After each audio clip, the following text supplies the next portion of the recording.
It's Nemo Nation, broadcasting from the Fastport Studios at the historic Degas House in the city of New Orleans, just blocks away from where trucking radio first began. I am really ready to stay in New Orleans for a long time. How about you, Dave? I'll tell you what, it's kind of funny, though, because when I left Washington on Saturday, it was freezing. When I got back to New Orleans, it was 4:30 in the afternoon, 75 degrees. Wow, taking off the big coat. This morning, wake up, it's 32 degrees here in New Orleans, so I don't know where I should be. Yeah, it started dropping almost the moment I got off of the airplane on Saturday night. It was a steady drop. It didn't go from 60 to 0. How about we reverse it? It didn't go from 60 to 0. It actually did a slow creep over Saturday evening into Sunday morning, then kind of stabilized in the 50s. And then it got cooler as the day went on. By that, I mean it didn't get above 50 because even though the sun came out, it never warmed up. And then over the course of that afternoon, it got cooler and cooler. And then last night, I came down to the studio to pick up my my gimbal, the thing that I can shoot videos with. The one thing I planned the trip pretty darn good, and the one thing that I really wanted to bring, which was the gimbal. Let me ask you something. The gimbal, obviously named after Mr. Gimbal, who invented it. John Gimbal, yeah. John Gimbal. Yeah. Is that like the son of selfie stick?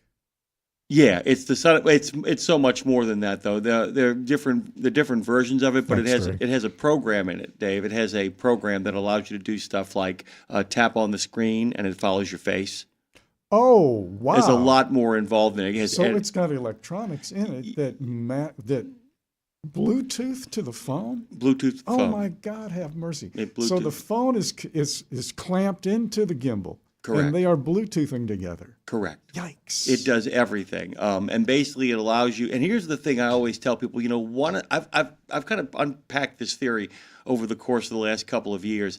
I think that, it used to be that remote controls made life easier, that pushing buttons made life easier. Mm-hmm. And I think part of the frustration that the silent generation that are still left with us, the boomers and X in particular, have with technology now is that somebody like Dre, somebody like Madison, Nick DeMeo, Lindsay falls in a really kind of hazy ground.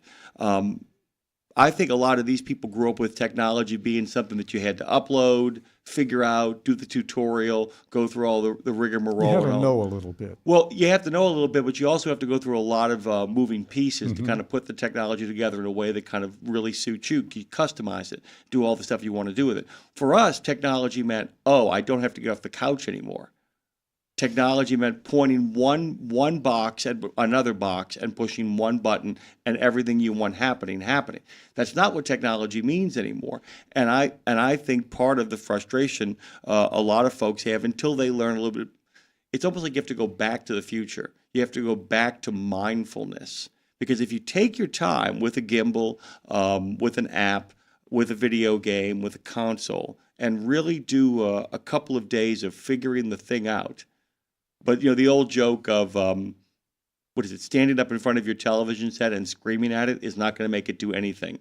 Doing the tutorial will. Now you tell me. Yeah, well, I mean, here's the thing. I catch myself doing it all the time. I'm not going to make you feel alone in that frustration. The amount of times I have been or had a program that I've been using okay, only to realize that the thing that I want to do could have been done a long time ago if I'd simply watched the YouTube video on it. Speaking of YouTube, hope you're yakking it up on the tube of you. Hope you're making FaceTime on the Book of Face. Hope you are having the audacity to listen at Odyssey or being live on Live 365 because this is one of the greatest transpo shows in the known universe. This is Nemo Nation with Jimmy Mack, our good friend Mr. Dave Nemo, who sits at the center of it, and over to our left, live from the Fastport Studios, is a man who went 15 rounds with Sonny Liston and lived to tell the tale. I'm not going to make you laugh. I'm going to be kind, okay? I'm a number one contender. It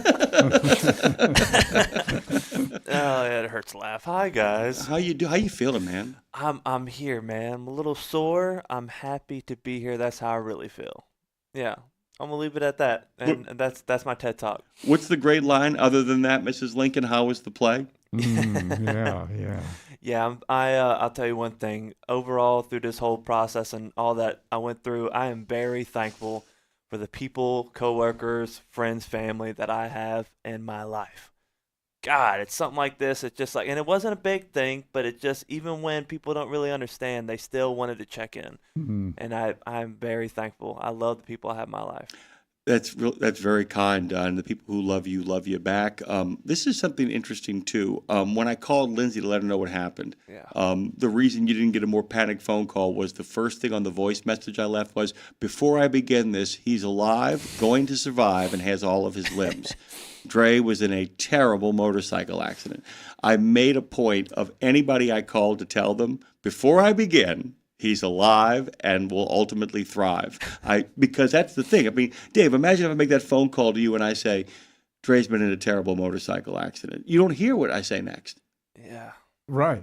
You don't hear it. Are you sitting down? I didn't tell anybody that either. Are you sitting down? Don't ever tell anybody unless somebody has shuffled off their radio coil, unless somebody has, exited stage left. Don't ever start anything other than survival notes. Exactly. And I feel so bad because my mom, my brother, none of my family were in town the one time they weren't. And my mom was just beating herself up. But I love that she finally got to be able to be herself again whenever she was like, you know what just blows my mind? I'm like, what, Mom? Tell me. She's like, how that big-ass snoz of yours didn't get smashed in, but your teeth did. I was like, dang, Mom, really? You going to point out the nose? She's like, yeah, it's my nose. I can talk about it. It's a good nose, though, dude. Dude, I'm actually, I'll be honest with you, it's the first thought I had, too, that your nose wasn't broken. When I saw those photos, I'm like, I realized the teeth are going to take some work. They got some. It's funny, too, because my dad, this is typical of my dad, the guy right by the USPS store, by the UPS store, our dentist, he could take care of him really good. I'm like, I'm sure he's going to find somebody in Ocean Springs. We'll set him up.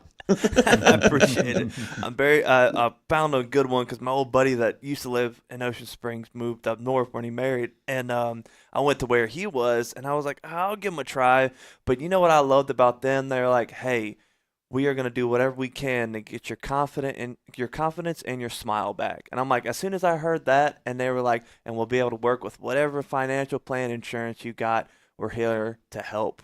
And we're also extremely sorry to hear what happened to you. And I was like, God, of all the dentist office I went to, chef's kiss, baby. They got some good ones out there, by the way. And it's interesting, too, that people don't know this. A lot of the cost of being a dentist is the insurance rates, but it does give them some maneuverability when it comes to helping people out. Yeah. I don't know if you know that, but a lot of what they're charging people has less to do with anything about the newfangled technologies, although it has something to do with it. A lot of it has to do with the insurance rates they have to pay. Yeah. But it does mean they have a little bit of maneuverability when it comes to payment plans and all that kind of stuff. And they have a lot of turnover too. It's more affordable. Like when it comes to dental insurance and everything, because like Aflac, I don't pay that much for it. No. Yeah. It's a pretty good deal. And the thing is too is that they really survive on maintenance plans too. There's a lot of people who actually do keep up with it, and they have a lot of in and out customers, a lot of teeth cleanings. They keep it churning, whereas a lot of people in this country won't go get a checkup. A lot of people will get their teeth checked out. And so that kind of keeps them in a situation where if something like, you come in and you say, I can't pay, a gazillion dollars on the barrel, like, we'll work it out with you. Man, I'll tell you one thing and I'll let you go. And Dave, you'll love this, is I had a little shred of my tooth that was still in the middle and it was just dangling. And I was like, God, I could pull it out. And everybody that I know is like, hey, don't do that. And you don't know what you're going to go into. And then I go in there and I'm talking to the guy, he's a real sweet guy. And I asked him, I was like, hey, can you pull this middle part out for me? He's like, yeah, are you okay with me doing it? I was like, dude, I am a coon ass with pliers, okay? The fact that I didn't do it yet is the fact that I didn't want to give you a harder area to work with. That's exact. But by the way, you did the right thing because, man, you could hurt yourself. You don't know what's contained in there. You don't know what you're touching. Guys, a lot of nerves. Your teeth are the only bones you polish. Yeah, now I look like Michael Strahan because before I was just like, oh, yeah, that looks like a bunch of mess. And now I'm just like, how you doing? In the 7th round, Dre got his sight back against Liston and took the day. But I'm very excited for today's show, and it is fantastic to see your faces again. Really quickly, too, Dean Croak, who normally joins us at this time in the morning, actually was hoping to be able to do it, but the reason why he can't is there are already people in line in front of him for his DOT health card. He's got to do the health inspection kind of go through it. And it's a great reminder, too, though, that he really practices what he preaches. He knows what you guys go through. He did it all the time for a living in Australia, and now he still polishes up the Grumpy Pete and hits the road. Matter of fact, the first picture I took in Columbia Falls, Maine, is in front of his truck. Yeah. They gave him the high seat of honor, seat of honor, and had an absolute blast. You got a chance to see him on Friday. How was that? Oh, it was very touching, very moving, and it was a small gathering of people because we were there to remember and honor the folks who were killed on 9/11 at the Pentagon itself. So there's a memorial there, a very unique memorial, if folks have seen it. It's a ground level memorial, is the only way I can place it. It's just like a field with these wave-like patterns in it. So there was an invocation of small. It was freezing, so everybody was good. But they handed out hand warmers and things. They had coffee. They had a latrine trailer. It was really set up very nice for everybody that was there. It was a very Match the moment. Yes, it matched the moment because, again, in terms of the scope of what would go on at Arlington itself across the street, literally across the street, at the Pentagon, from the Pentagon, it was fitting, I think, and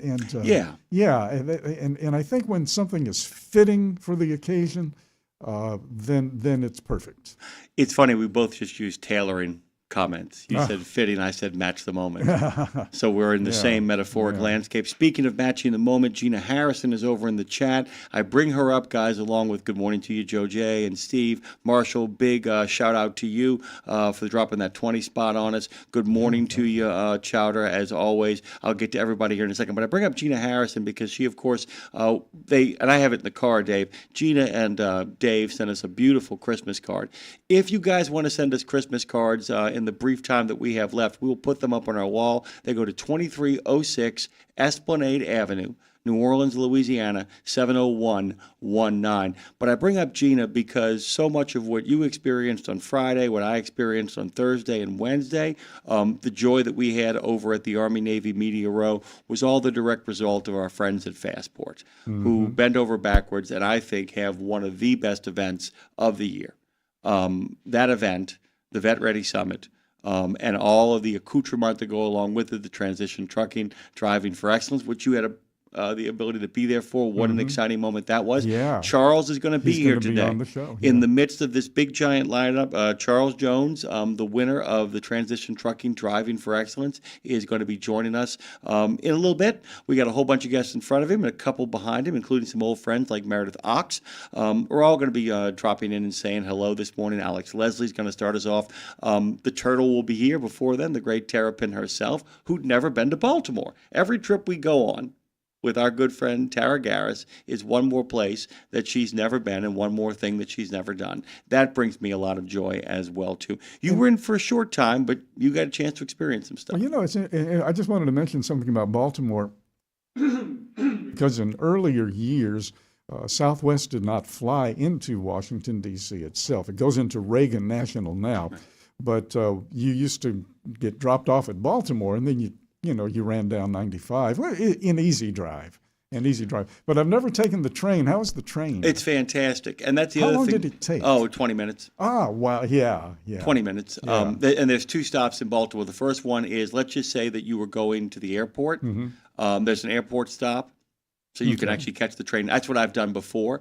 There have been it's interesting, too, because the scope of which we do this, and we're going to talk about this over the next couple of days, the scope at which we do this has really changed. People actually act like we've always kind of been there. Yeah. large from the beginning.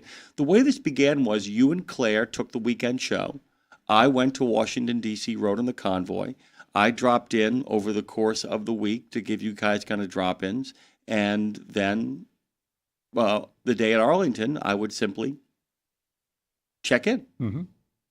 First year I did it from the back of a Walmart truck, Ken Duncan's truck. Wow, yeah, I remember that. A long time ago. That's a long time ago. And the only thing we did for reals there, the only broadcast we did there was we did 2 hours. We would do the first 2 hours in the morning from the Chamber of Commerce to do the transition trucking, announce the winner and all that, and then kick it back to studio.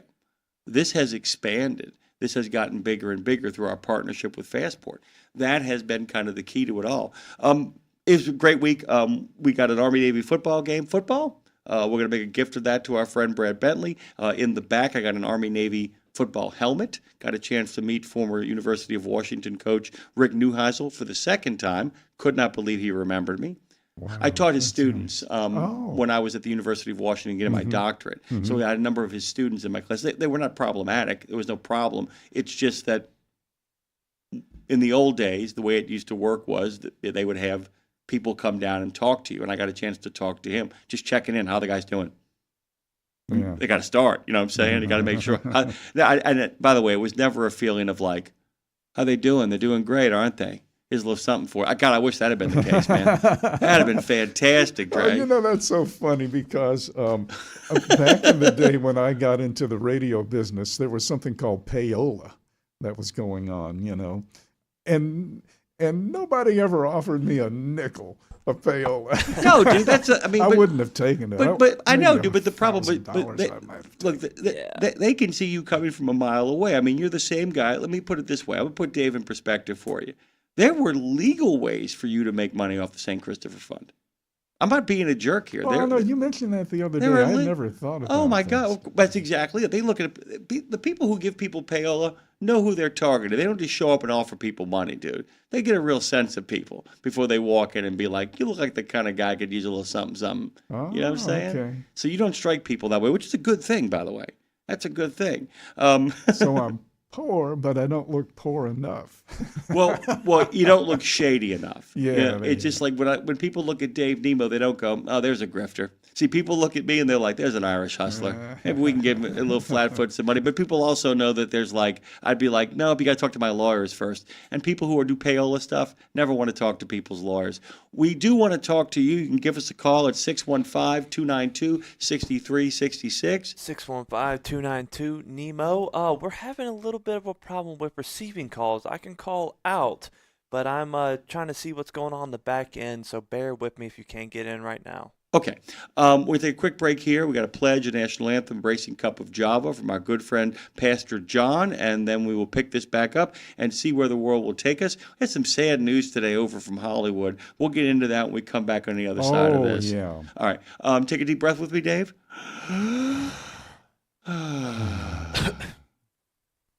I pledge allegiance to the flag of the United States of America and to the republic for which it stands, one nation, under God, indivisible, with liberty and justice for all.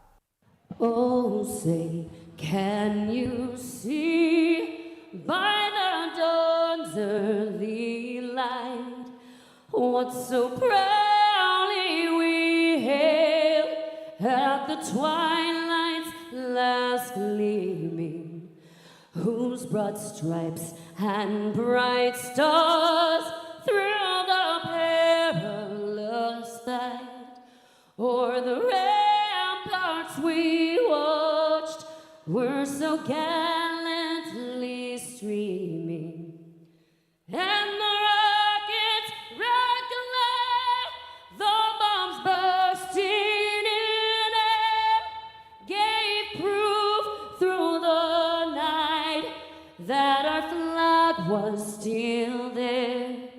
Oh, say, does that star-spangled banner yet wave o'er the land of the free and the home of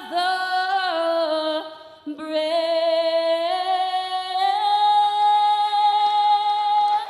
Let's wake up and get our day started with a cup of Java with Pastor John, brought to you by the Bennett family of companies. It's Monday, Monday, Monday, Monday. Well, good morning, good morning, good morning. Hope and pray all is well with you. Hey, got something I want to share with you. It's found in the book of Isaiah. Isaiah 55, verse 7, it says, "Let the wicked forsake his way, and the unrighteous man his thoughts. Let him return to the Lord, that he may have compassion on him, and to our God, for he will abundantly pardon." Sounds like somebody's in court, don't it? That's what it sounds like, because he keeps talking in all these terms of dealing with a court system. And what he's actually saying is the way that you think and the way that you think will oftentimes be what is worked out through how you act. And if you're acting, and if you're thinking crazy, you're going to act crazy. He said, then you have to go before the judge. And if you got to go before the judge, guess who that judge is? Jesus.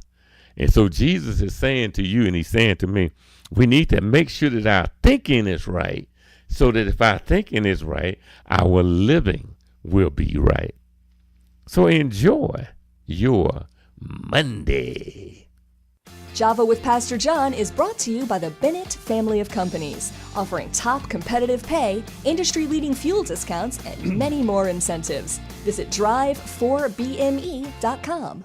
If our good friend Dean Krogh decides to drop in during Breaker Talk Back, none of us will be unpleased at that development, but he is currently trying to get his DOT physical. He was not the first in line despite his early arrival. Breaker Talk Back will be coming up in the next half hour, which of course is going to have lots of comments and lots of contributions from all of you guys out there. Alex Leslie of ATRI is going to open up the show, followed by Ken Adamo, Jeff Davis, Louis Campion, Michael Freeze, of course. I'll give him some grief about the Dolphins game tonight. His Pittsburgh Steelers look to wrap up the division over there. Charles Jones, the winner of the Transition Trucking Driving for Excellence. We're going to give him a little bit longer of an interview. He is the winner of that 160,000 plus Kenworth T680 Next Gen truck. It's a beautiful piece of machinery, isn't it, Dave? Oh, it's gorgeous. I had a tour of the truck. I had a chance to take a picture with him, too, in front of the truck. We saw. We're really excited about that as well. Yeah, Dave Harrison at the Pentagon came up to me with the Passport cap. He says, "If I give you this cap, will you wear it?" I said, "Of course I will. I'm going to wear it right now." He says, "Oh, you don't have to wear it right now." I said, "No, I'm putting it on right now because I didn't have my gloves, but I didn't have a hat." He saved me. He said, by the way, is he a good dude or what? He's a totally good dude. He's a great American, served his country incredibly honorably, and cares deeply about the lives of men and women who are leaving the service and becoming part of the private sector, as it were. After Charles takes his leave of us, Mike Roeth, we love Mike. The return of Mike King, by the way, love that dude. He's going to be joining us a little bit later on. Norita Taylor of OOIDA is going to be talking to us about all the good work that OOIDA does. And then a friend of the show who we loved having on before and we'll have on again, this time hopefully on time, Meredith Ochs. And that will be your Nemo Nation lineup. We had some sad news, by the way, really heartbreaking. Rob Reiner and his wife were found dead in the Los Angeles home. That is according to AP reports. Sources from the AP say this. It's not a good scene, guys. His wife, Michelle, and him were the two people found dead at a Sunday Los Angeles home owned by Reiner, according to a law enforcement official who had been briefed on the investigation. The official could not publicly discuss details of the investigation and spoke to the AP under condition of anonymity. Investigators believe they suffered stab wounds, and a family member is being questioned by investigators, the officials say. The fire department said it responded to a medical aid request shortly around 3:30 p.m. and found a 78-year-old man and a 68-year-old woman dead inside. Reiner turned 78 in March. Detectives with the Robbery Homicide Division were investigating an apparent homicide at Reiner's home, said Captain Mike Bland with the Los Angeles Police Department. L.A. authorities have not yet confirmed the identities of the people found dead at the time. It was an upscale Brentwood neighborhood on the city's west side that is home to many celebrities. It has now been identified as Reiner and his wife. For those of you who don't know, and many of you do, one of the most prolific directors in Hollywood, and managed to kind of cross that difficult boundary of critically acclaimed and box office hit. This is Spinal Tap is where he begins. A Few Good Men When Harry Met Sally and The Princess Bride. A lot of people's formative lives in the 80s and 90s were shaped by those last two films in particular. And let's face it, A Few Good Men has given us one of the greatest phrases of all time in You Can't Handle the Truth. By the way, who wrote the screenplay and the play that was A Few Good Men? I do not know. Aaron Sorkin, Okay. the creator of The West Wing. Oh, wow. Yeah. So that crackling, sparkling dialogue, same guy that wrote The Social Network, same guy that wrote The American President. You stayed with West Wing, didn't you? We bailed out of West Wing. I returned to it. Did you? I returned to it. There was a real big hiccup in the middle of it, and then they brought in, of all people, Lawrence O'Donnell, who was ended up becoming the showrunner and got the thing back on track. The big problem was that Sorkin stepped away. He had some personal troubles, and when he stepped away, the writing kind of slipped, and then he came back with a vengeance and kind of righted the ship. The last couple of seasons get good again, especially with the maneuvering about who's going to replace Bartlett on the ticket when he actually finishes out his second term. It gets itself right. Particularly, there's an episode called The Supremes. I think that you would love. You know, when I heard about Rob Reiner, and I heard about it from Dre this morning, I did not know that. I immediately thought of someone in the country music world that was murdered in his home along with his wife back in 1973, and his name was Dave Aikman. And nobody knows that name, but country music fan, especially old-time bluegrass fans, will know the name String Bean. He was known as String Bean. He was a banjo player, and he had a great costume. He had a funny hat, and he had a shirt that went down to his knees, and then his pants came on, it looked like his pants were that low, so he looked like a string bean. It was pretty funny. And he played with Bill Monroe. He was a star of the Grand Ole Opry. But he didn't know how to read or write or anything, and he didn't believe in banks. So he and his wife were known to have a lot of money hidden around their home, and a couple of guys went in to steal it. They didn't get any money, but they did kill both of them. And then later on, after they were dead and they tore the house down, they found $20,000 in the house.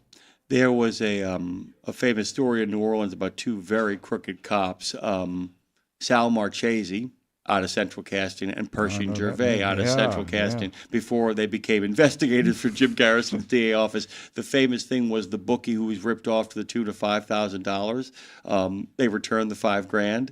The bookie was not happy. The bookie was really ripped off to the tune of about $50,000. And Marchese and Pershing Gervais got the money back, but they took a tax of $45,000 and said, "What? You're going to report 45,000 stolen dollars in bookie earnings?" I don't think so. I don't think so. It's one of the best lines of all time. Joe Giarrusso, the police chief of the city of New Orleans, before when he was just a narcotics detective, walked into a building where they found all this cash, and Gervais said, Giarrusso said, "Thank God the thieves didn't get to this money." And Gervais said, "Yes, they did." He said, "The thieves got the money." Giarrusso said, "What do you mean?" He goes, "Don't you see the thieves?" And Giarrusso went, "Where?" He goes, "They're right here." Huh. That was the beginning of the long enmity between those two men, because Giarrusso's like, "You're not touching that money." We're not touching that money either. If we actually could touch that money, we'd have taken it. We're looking in everybody's pocket. We can't find it. We were at the ATA. We were in their pocket. We couldn't find it. Not that we need it. But our good friend Marshall found it. He sent us some of it. Thank you, brother. Did. We'll be right back. And we're going to hang out with Dean Croak on the other side. Oh, Awesome. How cool is that?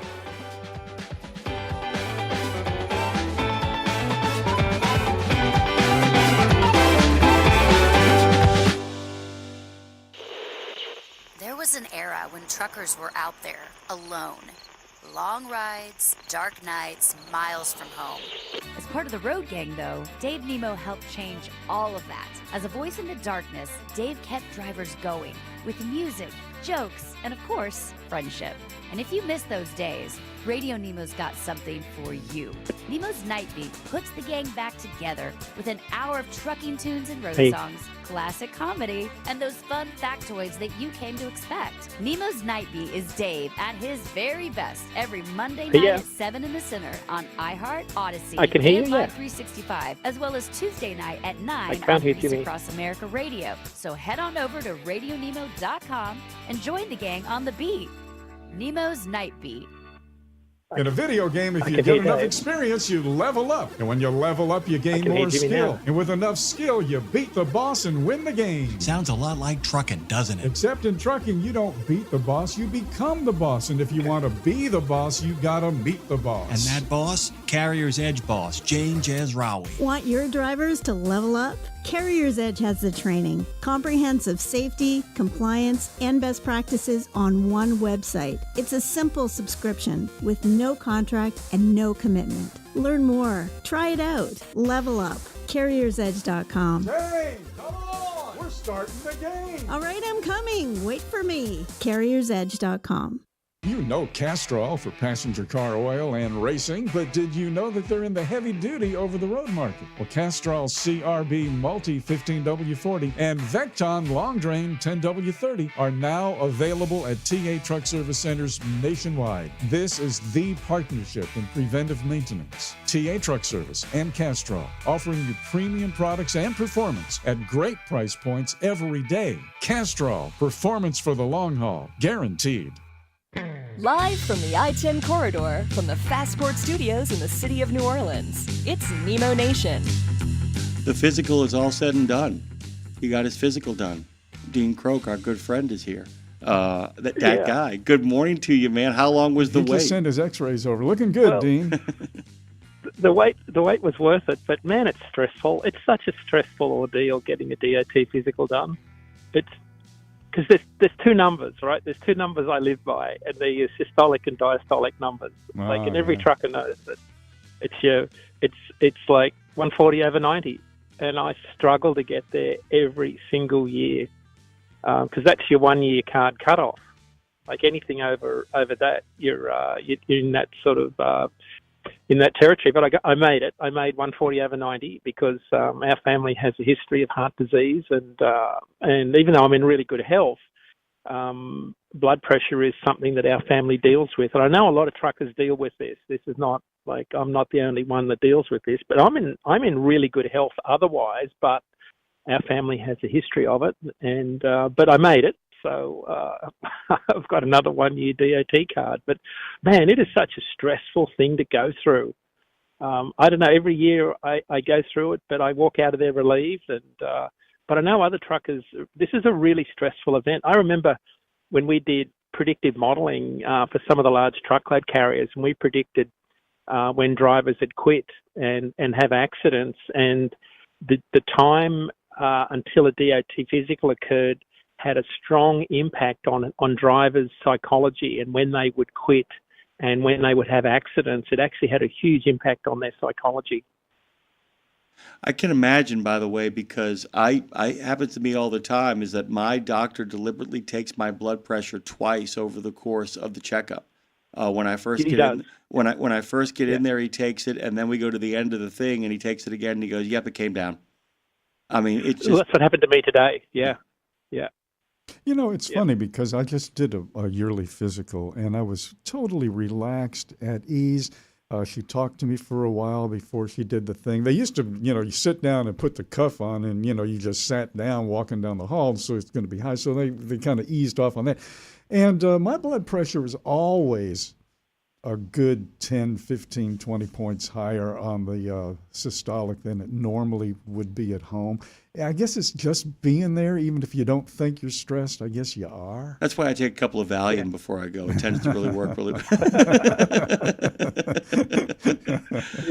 But I want to kind of take a moment, Dean, to go through the week that you've been through, and I don't mean like it's been any sort of like stress in that negative way, but there's a lot of high octane stress now that you've kind of been through, been through the convoy, been through going to Maine, back to Washington D.C. You have a better understanding that for all the joy of that, that's a stressful week, don't you think? It is. I talked to several of the drivers that were in the Pride convoy, and you could tell they were mentally on the edge. Like, it was a very stressful event for drivers who like the solitude of, windscreen time, being on their own, like their own company, don't play well with others. I say that in the nicest way. a lot of us drive trucks because we enjoy our own company. But for those that, are involved in the Race Across America, this is a very taxing event emotionally. And what I found talking to drivers was that this is a very big week emotionally, not just being involved in the laying of wreaths at Arlington and the whole emotional process of being involved in helping people that have served and are, related to people that served. For them emotionally, going through the whole convoy to Arlington and each of the events that were taking place each day, these were some really hard miles. I could see it and I could hear it in their voices. And this was a 2-week journey for them that really took its toll. And I think some of them were really looking forward to getting back on the road. So I don't know how they come down from this. This is a big event. This is a 2-week period of their lives that I think will take them quite a few weeks to get through. I can't imagine how they'll get through this, but it's an emotional roller coaster for some of these drivers. Yeah, and boy, I'll tell you, and there are so many now. I mean, I couldn't believe talking to Courtney a few weeks ago, said, yeah, we're going to be about 5,000 this year, and then it was 5,500. And then when Karen Wooster Friday night at the banquet said it's 5,596 locations, it was like, holy moly. But Dean, there's one thing too that just dawned on me when you were talking about the drivers and the emotional stress. There's another side. Every coin has two sides. There are two things that converge in Washington on that weekend, and that is the activities at Arlington, of course, Wreaths Across America. That's the big focus thing, and that's so super important. But the other big focus thing that doesn't get a lot of ancillary coverage is the Vet Ready Summit and the Transition Trucking Award. So there's a very joyous and exciting occasion and a very intriguing and engaging activity going on in one place, and then the whole thing about the Wreaths Across America, Remember, Honor, Teach, activities are going on simultaneously. So there's a mashup of emotions. I'm not trying to be funny here, as Jim might say, but there's all kinds of stuff going on in people's minds and hearts and thoughts. Yeah. The whole summit, that was my first time going to the Vet Ready Summit and the Transition Trucking Awards. That was its 10th year, which is quite amazing. Watching that whole deal at the U.S. Chamber of Commerce was amazing to see that award process. I can't imagine what it's like to win a brand new Kenworth. That was amazing. But I think, Dave, the thing that really struck me was the connectivity between all of the drivers that were in Columbia Falls, Maine, all of the veterans at the Drivers Lounge, all the veteran drivers that were at the because what you don't, you see the 14 trucks that are in the convoy, the Pride convoy. Then there's another, I'm going to guess, 60 to 70 trucks that are actually in Arlington delivering wreaths. And then you go to the Vet Ready Summit, and then you sort of start to appreciate the 20 to maybe 25% of drivers that are veteran drivers that are in the trucking community. And that's the part that you really start to appreciate, because it all comes together over those 3 to 4 days in Washington. That's the part that really hits me.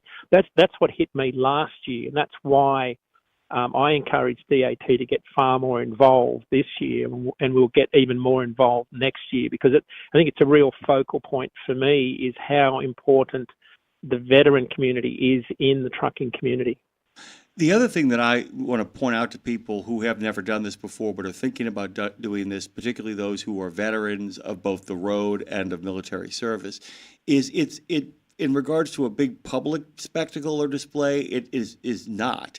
Is the meal that you and I had, Dave had it last year, he actually, Morrill is where they kind of solidified their friendship. Dave went up for the Stem to Stone over the summer, but when Dave and I went up last year for the Driver's Lounge, and is that great giant meal that the Tyson Chicken people make for everybody at the Norregas, at their gymnasium. I don't know, and I would happily take a phone call from anybody who wants to correct us on this. I don't know if there is any event like that in the country where you have that many truck drivers, both company drivers, owner-operators, retired drivers, people who have their CDL who are using it for maybe only the second or third time over the course of the year, safety directors, all of that. The years of driving experience and of different backgrounds, of all races, creeds, and colors, of all persuasions, the number of truck drivers in one room sitting down and breaking bread as friends with a shared purpose, I don't know if it exists anyplace else. I don't know if they're actually aware of what that meal is actually accomplishing, if that makes sense. Oh, it makes total sense. That was the thing that struck me, was how there was the common link, and I guess that was what one previous point was trying to get to, was the common link between all of these drivers was service.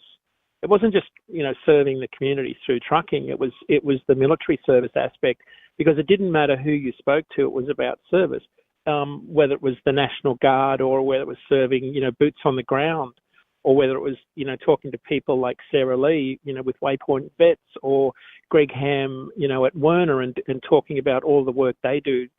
It didn't matter who you talked to, whether it was a company driver or an owner operator like Chuck Andrews or Ken Fushi. It didn't matter who I talked to or where I turned. There was somebody in the driver's lounge that had a story to tell. And Jimmy, the stories were engaging. Like I haven't served, but for me it was moving to talk to these people and listen to their stories. It wasn't just truck stop talk. This was deeply moving stories about people who had lived life, and they were here in the trucking industry, which is, by the way, a really hard industry to work in. If you've served, I don't know anything harder than serving. I couldn't imagine how hard that is. But then to come out and work in the trucking industry, it's a really tough industry. But I guess for people that have served, maybe trucking is easier than having served. I don't know. I can't compare the two, but I'd love to get that perspective from someone that's served too. Dave had a really great line, and you and I talked about this with Dave too. The idea of a generation of men and women, men in particular, coming out of the late '60s, who had served in Vietnam or had been in the service during Vietnam, whose one desire when they joined trucking was simply, and you talked about this too earlier, simply to be left alone. I was thinking about that. For one moment in time, just be like, you know what? I want a job where I don't have a drill sergeant, I don't have grandpa on the farm, I don't have a guy on the floor of the factory. I would like a job in time and space where nobody is breathing down my neck for a change. And I think in many ways what service sets them up for is this is mission-oriented, mission-driven, get the job done. But this time, you don't have anybody breathing down your neck to do it, so that you have all the skills to execute the mission with none of the hassle, or at least that's how it kind of began doing it. By the way, really quickly, guys, Marshall says, doing the Rees run was very rewarding. I'll be doing it again next year. I promise you, Marshall, if you want that route, Courtney will have it for you as well. Dean, now that you're back, what are you going to do with how much more busy time do you have to deal with over the next couple of weeks before Christmas hits? Busy week in the freight market this week. This is the last week where all of the freight gets moved. But we've got multi-week storms back to back. This has been there's still I-80's been shut down over the weekend, so we've still got a lot of problems to deal with in the freight network. So this is going to be a busy week. Then I'm off to Lake Tahoe to spend a couple of weeks with my son out there. So we've got a family event out there. So, We're going to have our, we decided when I got back in town, my mom looked at me again and said, remember that Chinese meal we did last year? That was terrific. Nobody had to cook. We're doing that. Hey, Dean, just to put it in geographical perspective, it was 32 degrees when I left the house this morning here in New Orleans. So there's that. Yeah. It caught up with us. It finally caught up with us. Jimmy, go ahead. I do want to mention for anybody that's going through over Donna Pass in the next 2 weeks, I'll be sitting at Vista Point, not looking at Lake Donna, but I'll be looking back up Donna Pass, videoing trucks. So if anybody's rolling over Donna Pass in the next few weeks, hit me up on social media. I'll be gladly out there to do a video of you as you're going up or down. Dean, as always, thank you so much for joining us late in the game. I'm glad you're good to go and all checked out with that systolic and diastolic. My friend, we will talk again many times before this month is over with. Thank you, Dean. I'm so glad we got a chance to do this together. Thank you, man. Yep, thank you. All right. See you guys. All right. We'll take a moment here, a little bit of a pivot, as Lindsay would say. Give me a pivot, Dave. Give me a pivot. Pivot! Thank you very much. Nicely done. And we'll bring our good friend Tara. A wonderful lunch together in Washington at a little Japanese tea house. And speaking of little Japanese tea houses, Tara Garris is here. The Terrapin is on the scene. Good morning to you, Tara. Good morning. How you Good doing? morning, Dave. Good morning, Jimmy. Good morning, Dre. Decorate your trailer or your camper as a little Japanese tea house. There you go. I do decorate it. I really do, but maybe not in that way. Are you recovered fully? I feel so. I did some Christmas shopping yesterday, grocery shopping, cleaned the camper a little bit. I feel pretty reset. How about you guys? You sound calm, cool, and collected. Oh, I'm chilling, Dave. I'm going to tell her then it's 32 degrees here in New Orleans. What are you looking at over there? Ooh. I think it was around 10 last night. I don't know what it is right now, but it is cold. That is cold. By the way, I want to give you an update because you haven't seen him. He looks worn, but Dre looks a whole lot better than the first incarnation we saw in that picture. He's Dre, hanging in there. He's hanging those in there. pictures were scary. Okay. I love you so much, but those were so scary. And it's great to have you back. A lot of people reached out with kind words and well wishes for you, Dre. The support, I mean, it was strong and steady, and obviously it meant something to us just because you mean something to us. But Ice Princess said best wishes to Dre, sending love. S. Cooper 1677 said Andre prayers still quickly. Clifford P said prayers to Dr. Dre. Bruce Almighty said prayers for Dre for a speedy recovery. Dre, we're glad you're back, alive and upright, back in the chair. Recovery's not going to be a straight line for you, but we're just happy to hear your voice again. I appreciate appreciate it. And thank y'all to everyone that sent the kind words. Love you, T. Yeah, Tara, when I was doing the show the morning, I made the announcement my phone because about 10 of you guys have my number. About 10 of you started ringing and texted. I'm like, I'm still on the air, guys. I'm on the air. I cannot give you a personal update while I'm on the air. We're trying to kind of get through this, but there is a lot of love out there for our friend on the ones and the twos, as Lindsay would say. Like I said, I was thrilled to walk in this morning. Like I said, kicked in the ding ding for sure, but not a couple of ding dings. But it looked like he'd actually won the fight against Liston, to be honest with you, despite the fact that Tiger Balm got rubbed in his eyes. He's doing okay. So Tara, welcome back. I, by the way, got home around 8:30, 9 o'clock that night. And when I walked in, I laid on the couch, and the next thing I knew, Dave, it was 10:30 in the morning on Sunday. Somebody put a blanket over me. Awesome. Go on. What do we got? We got plenty of stuff. I know, man. Both on my socials, on your socials. There's a lot of stuff percolating out there, right? Yes. I mean, we just got to see each other, obviously, in DC, as you guys have been talking about. We've had some great conversations, familiar faces, new faces, all the things over DC and Christmas time also is just something else. The city it shows up for the season. It's very festive over there. And we made it over to the Army Navy Radio Row, as you guys know. That was a lot of fun. And plenty of opinions were flying around, of course, in the comments. Army, Navy, beat Army, go Navy. There were a lot of opinions. Jerby said, go Army, beat Navy in the comments, of course. Trucker Boson actually jumped in with a full prediction saying Navy 27, Army 23. Jimmy, do you know the final score? 17-16 Navy. Mm-hmm. So, lower scoring than predicted by Trucker Boson, but nailed the winner. Navy takes it, of course. But yeah, I mean, did you get to watch any of it, clips or anything like that? I Jimmy? watched the recap. I watched the 15-minute recap of the game. It was tough. It depends what kind of football you like. If you like wide open offenses with lots of scoring, wasn't your kind of game. If you like in the trenches, sort of really mean football, the ground. If you like the ground game, but Navy won the thing on a great pass, on a terrific touchdown pass. It was a really if you're a football purist, it was your kind of game. There's a bunch of dudes looking each other in the eye and saying, who's going to blink first? It ain't going to be me. And it went back and forth. It was a tough football game. And a lot of our friends were deeply invested in the outcome. Jerry Bowers, by the way, JB, sent my dad a video message via me. He said, Jimmy, can you please share this with your father? And I turned it on, and it's like, we love you. Thank you for the gift of your son. Go Navy. I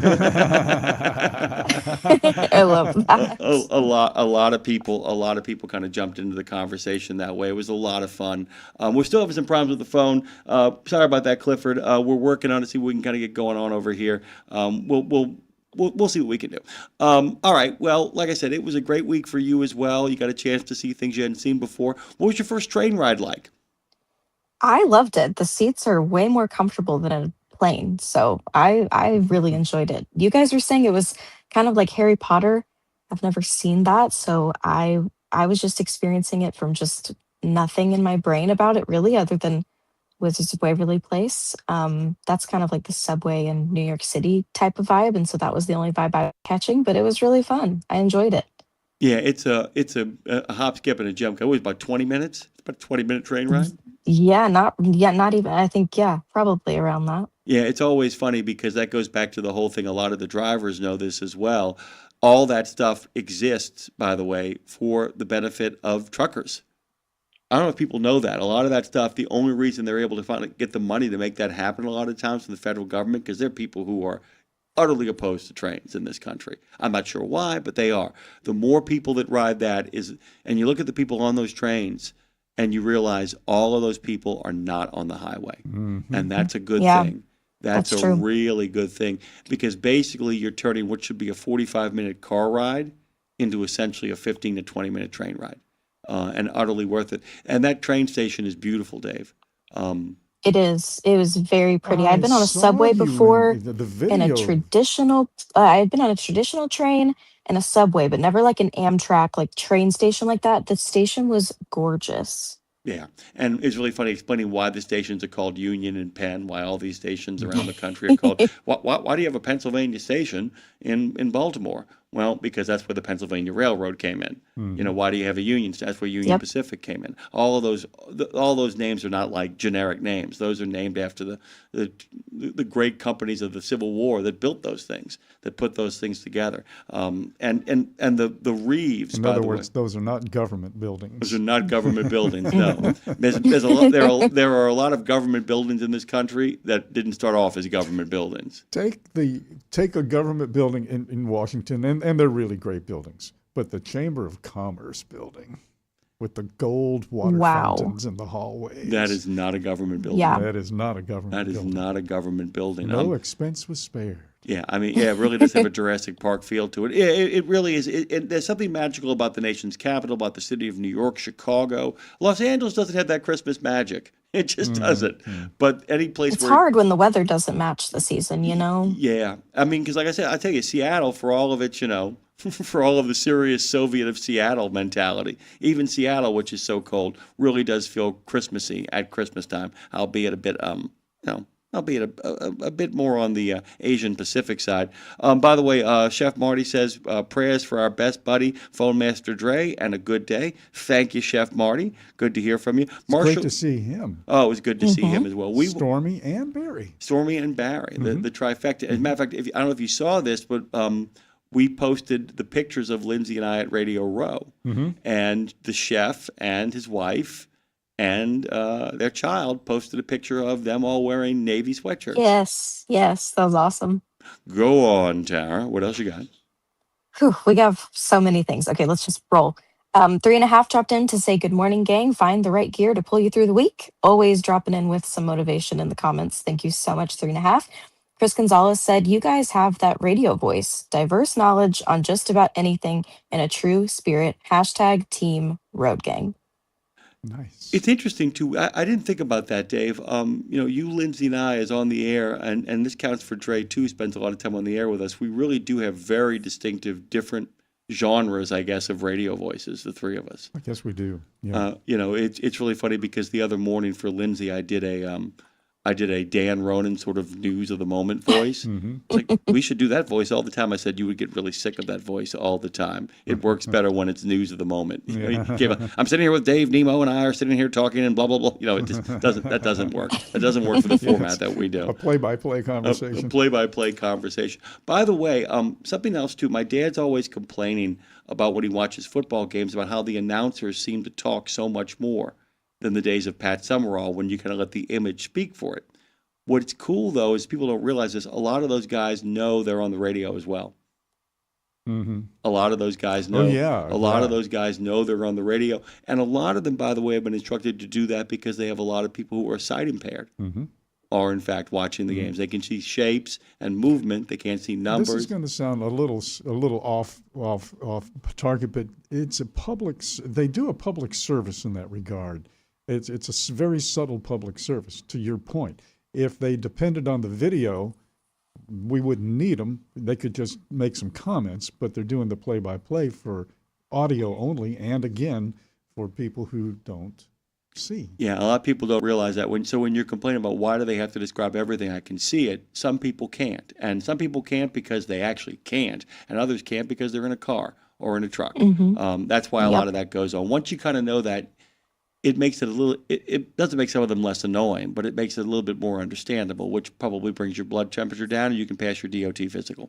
Everything works out then. Go on. Okay. Bill K commented, anyone have a copy of what Dave Nemo would sometimes read, I'm an American truck driver, or titled something like that?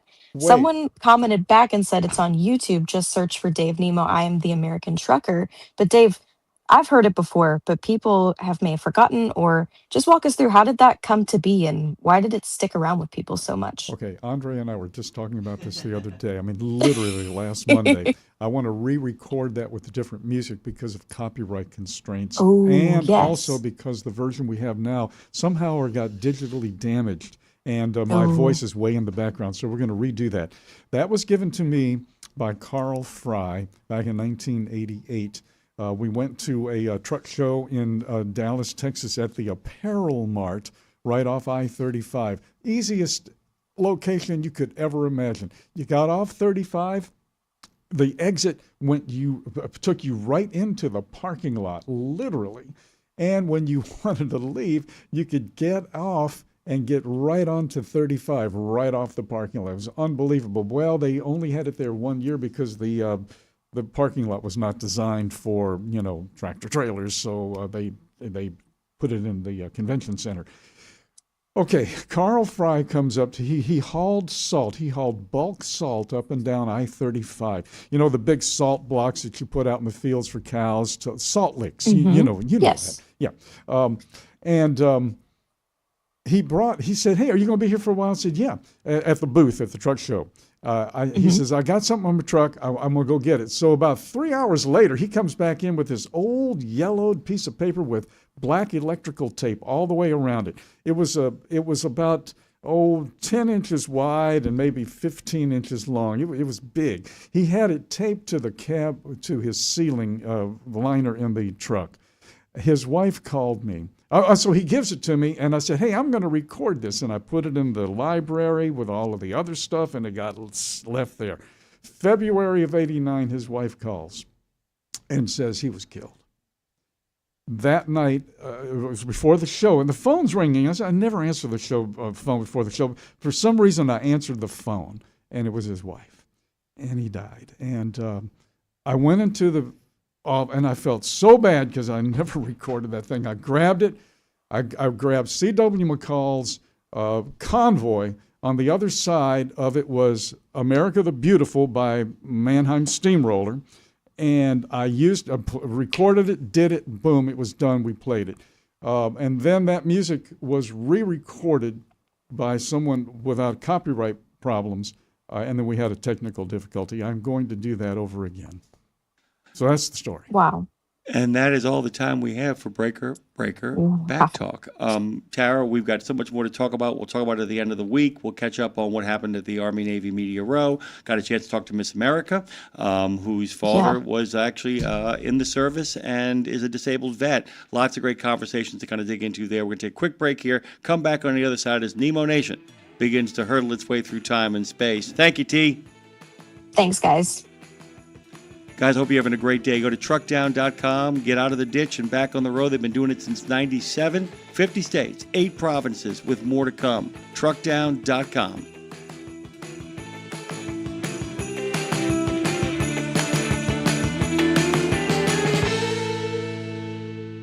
In a video game, if you get enough experience, you level up. And when you level up, you gain more skill. And with enough skill, you beat the boss and win the game. Sounds a lot like trucking, doesn't it? Except in trucking, you don't beat the boss, you become the boss. And if you want to be the boss, you gotta meet the boss. And that boss? Carrier's Edge boss, Jane Jezraoui. Want your drivers to level up? Carrier's Edge has the training, comprehensive safety, compliance, and best practices on one website. It's a simple subscription with no contract and no commitment. Learn more. Try it out. Level up. CarriersEdge.com. Hey, come on! We're starting the game! All right, I'm coming. Wait for me. CarriersEdge.com. There are precious few nonprofits in the trucking industry, and even fewer that make a tangible difference in the lives of professional drivers. So thank goodness for the St. Christopher Fund. Since 2008, over 4,000 over-the-road semi-truck drivers have turned to the St. Christopher Truckers Fund when a medical issue took them out of work. The SCF steps in and pays necessary household expenses such as mortgage, rent, utilities, insurance, and vehicle payments. The SCF also provides free health and wellness programs for drivers. So find out how the SCF can help you, or help the SCF yourself. They'll turn your dollars and cents into that tangible difference for the professional drivers who need it most. Support our highway heroes with a donation at truckersfund.org. 17 Sapp Brothers Travel Centers are known for great food, hospitality, and mom-approved showers and restrooms. But don't forget the service centers. Sapp Brothers ASE certified technicians can repair nearly any issue in shop or roadside, including axle repair. Dig into your free steak dinner with your oil change. That's a Sapp Brothers tradition to thank you for your business. Tires? Sapp Brothers will beat any competitor's advertised price on tires. And download the Sapp Brothers app for exclusive promotions in the shop, restaurant, and store. Your spot under the coffee pot is waiting for you at Sapp Brothers. We're back on Nemo Nation with another fast-paced Fast Sports Studios half hour. This is the fast-paced half hour. We have 2 of them in which we talk to 3 guests over less than a 30-minute time period. So rather than kind of getting in any details or particulars, I'm going to turn to Phone Master Dre, who is going to bring in our next guest.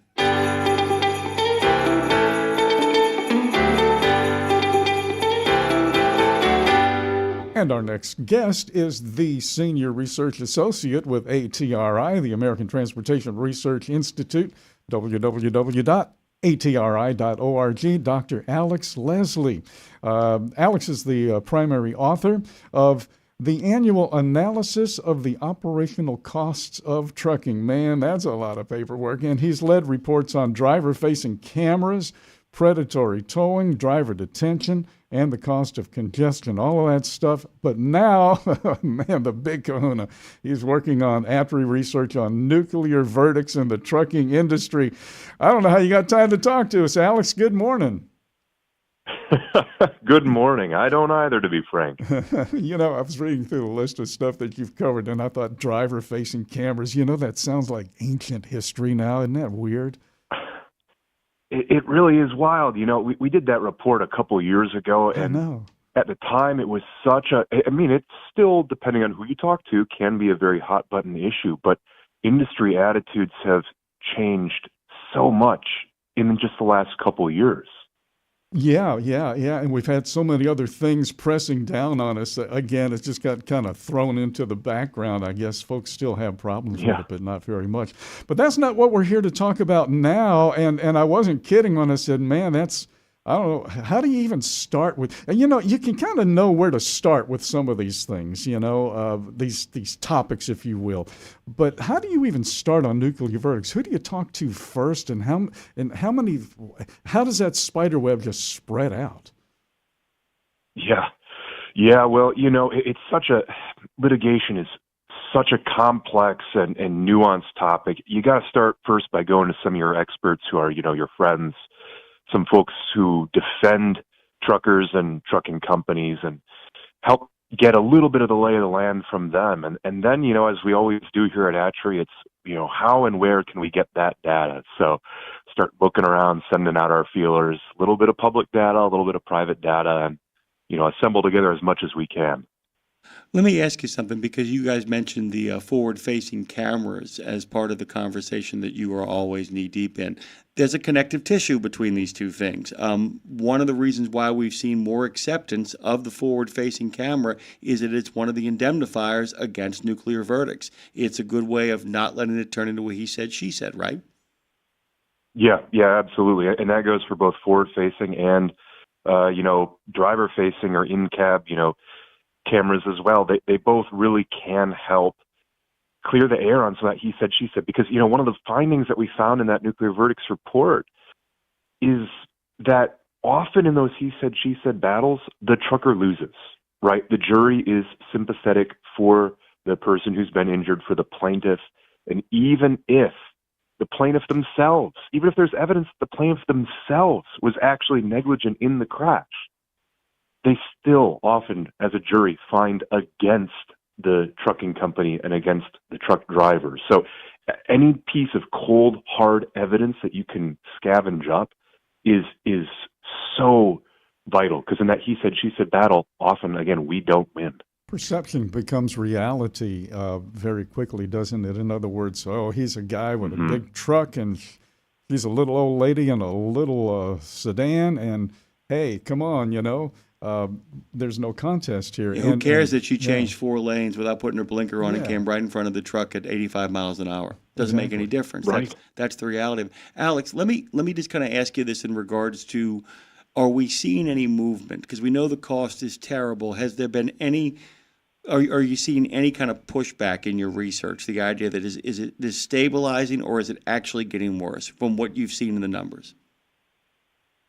Yeah, what we see is that it is indeed getting worse, and it depends on where you are. The local litigation reform efforts, that can make a big difference. But what we've seen is that, there's an increase of about 3% in the number of cases per year, and there's an increase in the dollar amount on those cases as well. And specifically, if you look at the top half of cases, the most expensive 50%, those are going up by about 5.7 cents per year. So that's more than 2 times, the standard rate of inflation. And again, those are the ones that really hurt the trucking industry. It's not that no one should, if someone is in an accident and 18-wheeler was at fault, that person needs to be made whole again. So it's not that every single case is a problem. It's again those really big ones where you see everything slips into excessive territory, and the plaintiff attorneys bring in all of those tactics that begin to really skew justice. One of the things that plays into our conversations about things like this is fairness, and the truck. Let me just kind of say this is off kilter a little bit, but the trucking industry always says we don't mind paying our fair share of taxes. We're proud to pay our fair share, and that's the mantra. So I would imagine the mantra in court is we want to take care of that person because we are responsible. How much of that really plays in to what we're talking about? I mean, everybody wants to get off as cheap as possible, but is there a sense of fairness in the industry itself, all told and truthfully? I have to say that, and I'm speaking more anecdotally here, is that it first of all, it obviously depends from company to company. You've got good companies out there who are doing all the right things, and when they get to court, they bring that same attitude. And then you've got companies who, maybe they're cutting corners in general, and guess what? When they get to the courtroom, they're going to try to cut corners there too. So, and again, that can be in the way they interact with the injured plaintiff, but even in terms of hiring a defense, right? You see a lot of trucking companies will try to, kind of just skirt by or get it done themselves, and they don't have the legal representation of the quality or of the knowledge, the trucking specific knowledge that they actually need.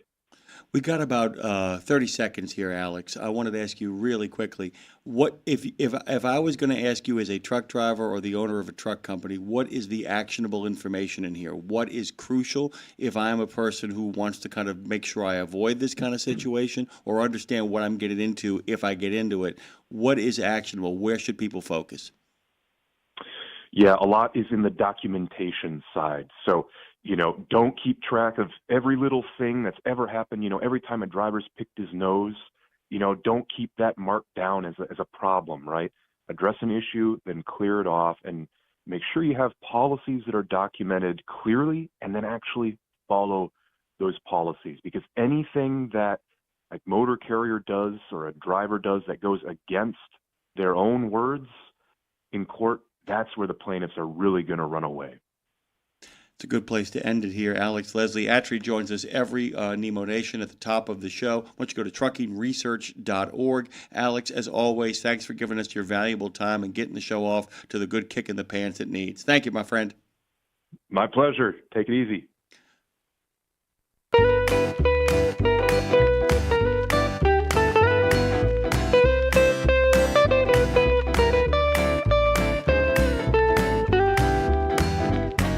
Ken Adamo is going to be joining us here in just a moment.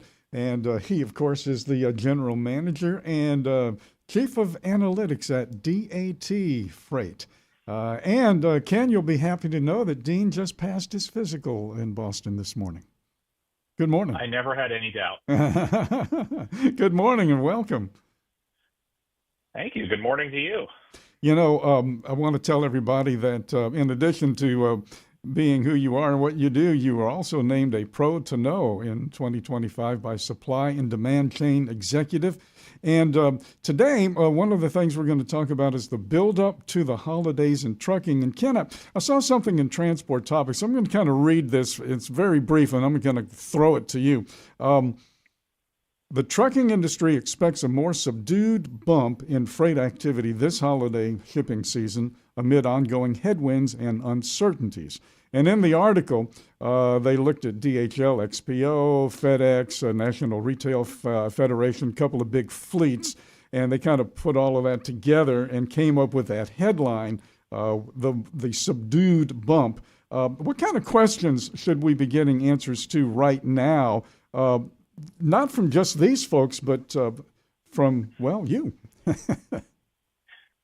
think, one of the first things I was taught when I joined this industry over a decade ago was like the calendar is very important. And I think this year presented a very interesting, I think we're all probably feeling like Christmas is sneaking up on us a lot faster than maybe we would have anticipated. It's because we had a very late Thanksgiving this year. The way the calendar fell this year was funky in general.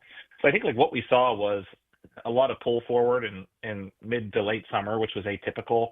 A lot of big shippers trying to get things here and landed, uncertainty around tariffs.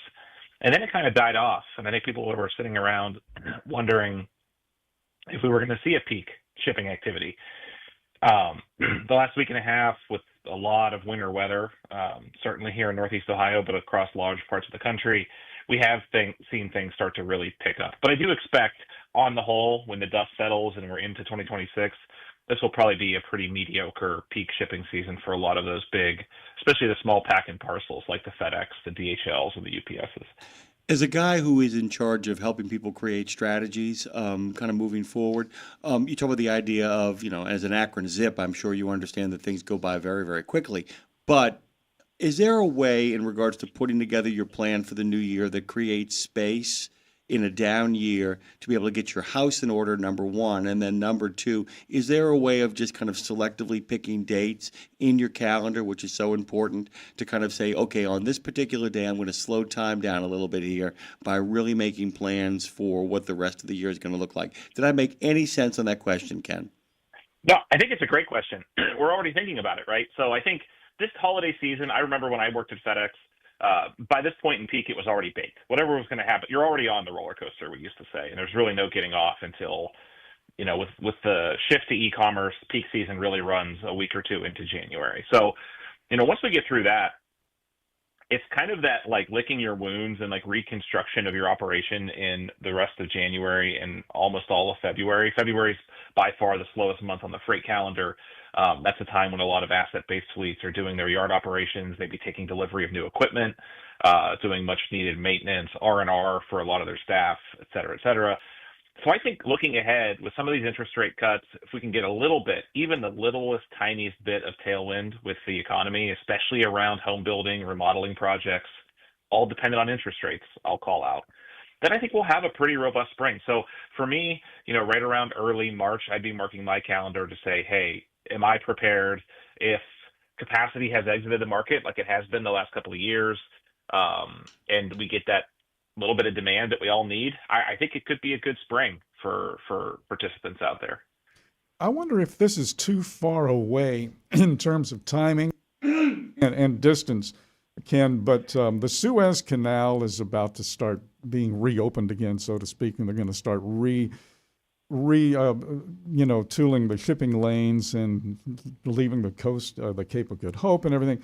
And that's going to affect freight movement around the world, not immediately, but eventually. Do you think by the time we hit the spring that you're talking about, the Suez will be settled and that we'll have different marching orders? And do you think it's going to affect our domestic North American trucking to any great degree at any time by the spring? Yeah, I think it will shift around like some of the port activity and where things are landing and how some of that shifts. But I think like the overwhelming factor to consider here is health of the consumer and demand for consumer durables and non-durables. So like the things that last more than a couple of years and the things that we buy that are consumable. So we all know Dean cites this all the time: 7 full truckloads to build a home. Moving and remodeling and buying new patio furniture and barbecue grills. Those things all are very, very strong drivers for truckload shipping. So I think, to me, those are all important factors, right? We're going to see some changes in broker liability coming in January. There's some minor things, I would say, but they would all be dwarfed if we got some sort of meaningful demand bump. Now, I think the counterpoint to that is if we don't see that demand bump, I do think we'll be talking about things like Suez, some of the regulatory changes, immigration enforcement on the highways, things like that will be the dominant stories for next year if there isn't a bump in demand. Let me ask you this question because I think we often have to remember that we're often talking to people who are just getting into this industry or have been in the industry for a while but not as owner-operators. If I was a driver with some experience behind the wheel, meaning that I know how to handle my equipment, know how to kind of do the maintenance and all that, but looking to make the move as an owner-operator, and they come and they sit down with you, Ken, and they say, okay, so I'm coming into a market, I know it's tough already. Is there one particular piece of data or information that if you were going to tell a first-time owner-operator to kind of literally who themselves to really kind of link themselves to, what would that piece be for the coming year? I mean, I don't want to like sprain my elbow patting myself on the back here or patting us on the back, but honestly, I think Dean Croak at DAT does a wonderful job. And if I was a small business owner or someone looking to make that leap, maybe from a leased-on driver or a company driver to owner-operator, I think Dean puts out every week a report by equipment type, the markets that are popping, what to look for in the coming months, and like where to position yourself for success. So I think that would be a data point. There's other really great analysis, I think, in the macro. Because I think like what I would, even as a small business owner, I don't think it's bad advice to be focused on the short term and like your operation, but also the macro. So I know Bob Costello over there at ATA does a lot of really great stuff. You've got Tim DeNoyer and his crew over at ACT Research. So I think there's a lot of things for the macro. Maybe you're planning out, like those would be things I would look at to whether to add a truck as example, or how to think about used truck prices, maybe when's the right time to jump in and expand. But I think on a day-to-day basis, I think what Dean does, and there are others in the industry that are telling you kind of like where your next move should be. There's a reason why we have him come in every Monday now. I mean, it gets the week off to the right kind of start, and it's really important to remember that too, that you can't just keep driving and put your head in the not your head in the sand, but your head in the cab. You've got to actually be aware of all the kind of forces that are playing through. I wanted to ask you: is there a wild card in the next year that you're looking at? Is there something where if it goes a certain way, and I'm talking about the reality-based community, not just all of a sudden capacity, is not crunched anymore, and the world just kind of turns beautifully. But is there anything you're looking at that might be a real big ray of hope in the freight lines? I think there's two things. I'll give you one on the demand side, one on the supply side. On the demand side, if the Supreme Court overrules the Trump administration's ability to levy these tariffs up to and including refunding the amounts already paid, I think it's going to be a global shipping phenomenon unlike anything we've seen in a very long time, up to and including COVID. And I think the reason that is they're all going to try to get things here because the administration will pivot to different tactics to push the tariff policy forward. But there will be a lull where I think global shippers, retailers, and manufacturers will go nuts trying to get things landed. So I think that's the demand side. On the supply side, the big question is immigration, right? That's going to be litigated in the courts probably for the bulk of 2026. The ability to issue non-domiciled CDLs, basically states versus federal oversight in the CDL process. So I think both of those things would have upward pressure on rates and volumes, but for different reasons. One supply, one demand. And by the way, we have more demand for conversation, and we have plenty of supply on your end. We just don't have any more time. Thank you so much, Ken. It's always great to have you on the show. Really appreciate you making time. Guys, you know what DAT is. We talk about them every day on this show, but we're glad to have the other half, Ken, joining us this morning. Thank you, Ken. Thank you. Have a great day and happy holidays.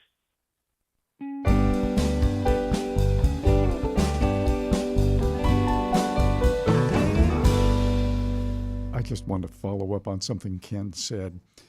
If you're going to buy a truck and become an owner-operator, maybe for the first time or again, go to purplewave.com and see what they have on the auction block, because it's a magnificent company. They have excellent equipment and total transparency in terms of what that gear really looks like. So get with Don Ash and the gang at purplewave.com. Okay. Here we go. Jeff Davis is with us. Saw Jeff just a little while ago. In terms of months, I guess now. He heads up Fleet Safety Services. You know Jeff by now because he has been part and parcel of Tech Talk with TMC for many episodes. And, of course, Fleet Safety Services is fleet-safety.com. Hey, Jeff, good morning. Good morning, Dave. How you doing this morning? Doing fantastic. Where did we actually just see each other? We just saw each other someplace. It was at NASTIC, wasn't it?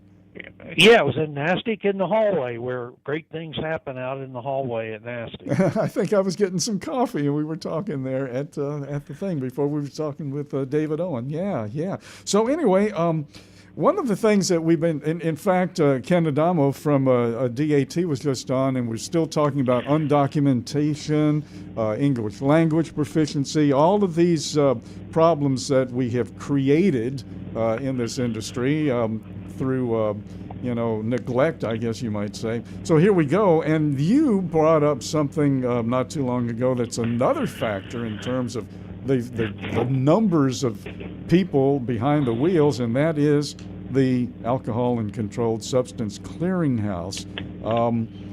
And you couple that with all of the removals now of non-domiciled, non-English speakers. Can we create a trucking driver shortage here in the next 6 months? Well, I think we're well on the way to working along those lines. But, what got my attention again was, I reviewed the statistics from the Alcohol and Drug Testing Clearinghouse, and latest data that I have is through the month of October. And we've had 321,000 positives since the clearinghouse came into being in January 2020.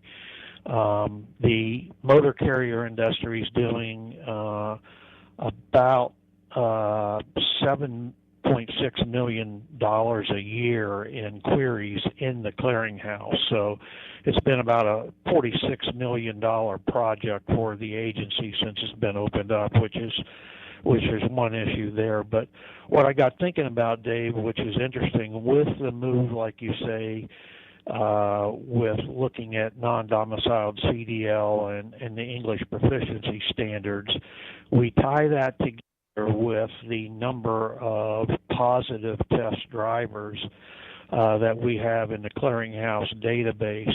It almost looks like these two things are converging for even a shortage like possibly we've never seen before. Again, that depends upon how well or how efficient the non-domicile and English proficiency standards they're enforced, but and the continued clearinghouse. You know, one other thing I'd throw in to take a breath here is the return to duty process with the drug testing has only have about 12% of those 321,000 drivers that have tested positive that have gone through the correct process to get back in service. So I think if you take this stew and stir it all together, I think it becomes for an interesting look at the available drivers that are out there right now. Yes, and then when you couple that with the upcoming generations who are not interested in getting that driver's license as soon as they can when they're in high school, that exacerbates that. As you know, there are not a lot of just people coming in. Yes, and we see this from time to time, and we've been in sort of a freight law from my perspective here for a while, and we've sort of made do with what we've had. So, and again, regardless of a carrier or driver stance on the use or non-use of controlled substance and alcohol, and dependent upon how you feel about non-domiciled or English-speaking proficiency, again, I see those two things converging, which will continue to make it challenging for the motor carriers to put qualified drivers behind the wheel. So I think it's something that really we need to take a look at in light of forward with our driver qualification process, our recruiting process, and all those factors involved together. Jimmy Mack here, by the way, Jeff. Good morning to you. I really appreciate you using the word qualified drivers, because that's always been the excuse of a lot of people in the industry saying, well, we've got to make this a lot easier to become a truck driver, and we often get these kind of end runs that lead us to non-domiciled solutions. Do you think there's an opportunity here, given what's going on with the clearinghouse, given what's going on with the roll-ups and all that, that maybe the industry might finally sit down and figure out a coherent national strategy to onboard the next generation by making the job more attractive from both a pay and a lifestyle standpoint? Well, I think you bring up some great points there, and I think that is well called for at this time, because we don't see this issue going away. So we have to look at solving the issue in a different fashion. Like you said, we've tried lowered the standards to some degree.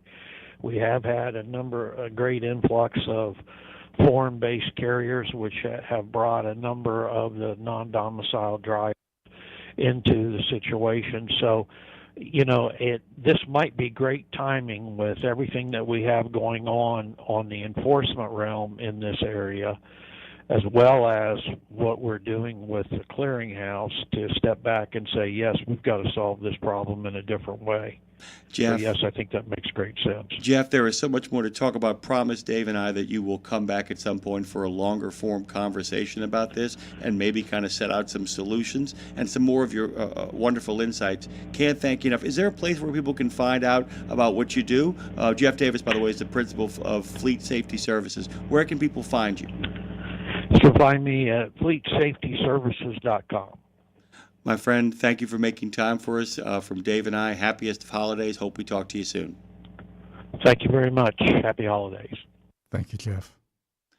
We're going to come back on the other side of this. Louis Campion, Michael Freeze, the winner, by the way, of the Transition Trucking, Charles Jones, Mike Roeth, Mike King, Norita Taylor, Meredith Ochs. It's a full show, and you're a part of it. You're a member of the Road Gang, and you're listening to Nemo Nation.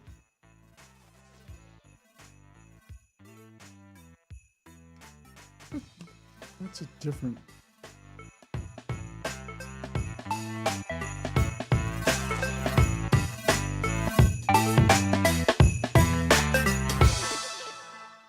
Exceptional value and exceptional values. That's Bennett Trucking. A core commitment of faith, family, and freedom has driven Bennett to being the leading provider of innovative, integrated transportation solutions, both at home and abroad. Bennett's values are not just compatible with providing high-paying jobs and unmatched customer service. They're inseparable. If you're looking for an employer or a partner who believes the best business model is being a model citizen, then Bennett Trucking is the place for you. Go to BennettIG.com and find the folks who share your values.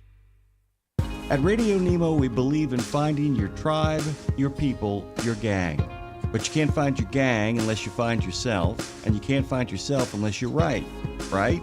Lindsay Lawler's We Should Write is a podcast about the healing power of writing. It dives deep with creatives of all types to discover how putting a pen to paper helps them work their stuff out, and maybe gives you the permission slip to do the same thing.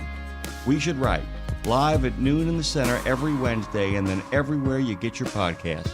Go to RadioNemo.com and learn how to write yourself to healing, creativity, and clarity. Right? Live from the I-10 corridor from the Fastport Studios in the city of New Orleans, it's Nemo Nation. Louis Campion is joining us this morning, by the way. He's the president and the CEO of the Maryland Motor Truck Association. We just got to spend a little time in Maryland, by the way, Dave. Our good friend Lindsay Lawler, myself, and the Turtle took the train from Washington, D.C., and made our way over to, across from Camden Yards at the Convention Center, right down the block from Raven Stadium, which is, of course, where Army and Navy played. So I have a great deal of affection. By the way, I was born in Maryland. So I, despite the fact that I'm a New Orleanian through and through, I was born in Bethesda. Everybody, of course, the moment I say that knows exactly what I'm talking about. Louis joins us this morning. We're thrilled to have you. You guys can go to mdtrucking.org, mdtrucking.org. Good morning to you, Louis. Hey, good morning. Thanks for having me. Thank you. Hey, did you get down to the Army-Navy game Saturday? You know, I contemplated going down there because my dad is retired Navy. We have gone in years past, but we didn't make it this year. What an exciting game, though. Exciting finish. Oh, wow. It was, it was everything everybody hoped it would be. And anybody who likes old school football probably got a big kick out of that one because, man, it was a bunch of really tough guys facing off. And a lot of running. And a lot of running. Forward passes. Yeah, absolutely. Although a forward pass won the game. But, yeah, it was almost like you use forward pass the way they used to use it in the old days as a trick play. People used to use the pass as a trick play. How you doing? What's the world look like? Well, how about you guys? How you doing, Dave? You doing okay? Doing great. Doing fantastic. Fantastic indeed. Louis, it's great to have you back on the show, man. And I sent down some notes, so I deeply appreciate that. I'm going to jump right in here because we got a little time, and looks like we need more time to fix what was fixed by the Advanced Clean Trucks mandate, the rule there a couple of years ago. There are some things that have been left out: the capacity of the grid, and how are we going to power these things? The product availability, what are we going to drive? Where are we going to get the money? And, is the infrastructure there yet? And what's it going to look like? So when you read this list, it looks like, well, nothing's been done, and what has been done hasn't been done right. How off the track am I on that? Well, no, and that's a great point, Dave, right, in that, this process is a much longer one than I think policymakers ever anticipated with regards to conversion to zero emission trucks. And when we passed the Advanced Clean Trucks rule in 2023, we were a later adopting state. So we were a model year 27 state at that time, and we had language inserted that required the state to do this needs assessment before that implementation could occur. And that was just released December 1st. And you're right, Dave, it looks at things like the electric capacity, the grid infrastructure, charging stations, the availability of equipment, what kind of purchase incentives would be necessary. And what we sold legislators on when they passed it was that, anyone who wants to successfully move the ball forward with conversion to zero emission vehicles should be looking at these things. You can pass a law, but without addressing these things, nothing will happen. You won't have moved that ball forward whatsoever in terms of adoption of zero emission trucks. And, we're not against electric trucks. What we are against is an artificial mandate with timelines that are unrealistic. And fortunately, the state listened to us about that. And, we know that Congress, just as a reminder, right, revoked California's waiver authority last spring and effectively nullified all of these programs around the country. But there are legal challenges to, that action by Congress. And regardless of the success or failure of the legal challenges, states that want to promote voluntary conversion to electric trucks should want to look at these hurdles and understand what they have to do to kind of overcome them, so that if a company feels like operationally it makes sense for them and it's something that they want to move toward adoption, that they can go down a path that allows them to do so. It seems that it's almost impossible that somebody would put something together like this and not take all of these factors in hand, But I've always wondered about this, and maybe, Luce, you have some insight, maybe not an answer. Okay, I'm going to write up some legislation to get all of these diesel smoking, gasoline burning vehicles off the road and get electric cars and trucks. Okay. And I want it done tomorrow. I know it can't be done tomorrow, but I'm going to push, because if I don't keep pushing, nothing's going to get done. That makes sense to me. Is that what people are really thinking, or do they really think that they can do it this fast and that we are just holding back on them, and if we let them go, they can do it? Yeah, another great point, Dave, right? So a word that I hate when legislation is put together but is frequently used is aspirational. And so the comment that this was aspirational was used extensively, I think, recognizing the practical realities that exist to meeting those goals. And then what you had was a scenario where you had, agencies around the country who had passed these aspirational goals saying, well, no manufacturer has ever been fined for failure to meet, these targets. But that isn't how business works. And if you're an original equipment manufacturer, you're a truck maker, and you're trying to figure out what happens if I am suddenly held to these standards, and now I have to pay potential fines and penalties for not being able to meet these sales targets with regards to electric vehicles. The way that I have to protect my company around that is by restricting access to diesel-powered vehicles. And that's what we started to see in some of the earlier adopter states, right? Places like New York, for example, where, dealers were coming out and they just weren't able to provide equipment to the industry, members who we represent, who move the products that citizens use in their daily lives. And so, ultimately, aspirational, I understand it has a purpose to try and move the market in a direction, but I think the approach that Maryland is taking now, because we are not a signatory to the litigation challenging Congress's action, is, what kind of incentives, what kind of policies can be put in place that aren't mandates, but that try to make adoption of an electric truck more feasible for, again, companies that voluntarily want to do it. So we're talking more that you guys would like to see more carrot than stick, an incentivization program. The idea that it's absolutely, like, if you guys want to compensate us, if you guys want to make sure that we're not putting ourselves in a competitive bind by adopting these policies, then what steps are you going to take? If you want a moonshot, then you got to do a moonshot. You can't expect us to fund your moonshot and then be the guinea pig. My failure should not be a value lesson for how you're going to proceed moving forward, is basically what you guys are saying, right? Absolutely. That's really well said, right? And so you've got to make sure that you are establishing, some financial incentive programs to help mediate some of the cost increases. You've got to help build out infrastructure with regards to charging stations, because if you can't fuel, you can't run, right? I mean, that's the simplest piece of the entire puzzle. And unless or until you have those stations, then how can anybody adopt? Basically, they're asking you to kind of move into they're forcing people to move into a gated community, and they haven't put the plumbing in yet.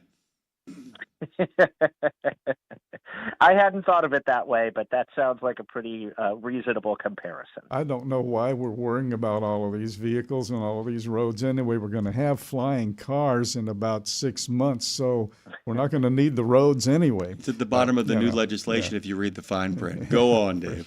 For sure. I shouldn't have joked around because I forgot what my next question is. No, I got it right here. Let's shift gears because we got another 5 minutes here, Lewis, and let's get 5 minutes worth of $1.5 million worth of liability insurance.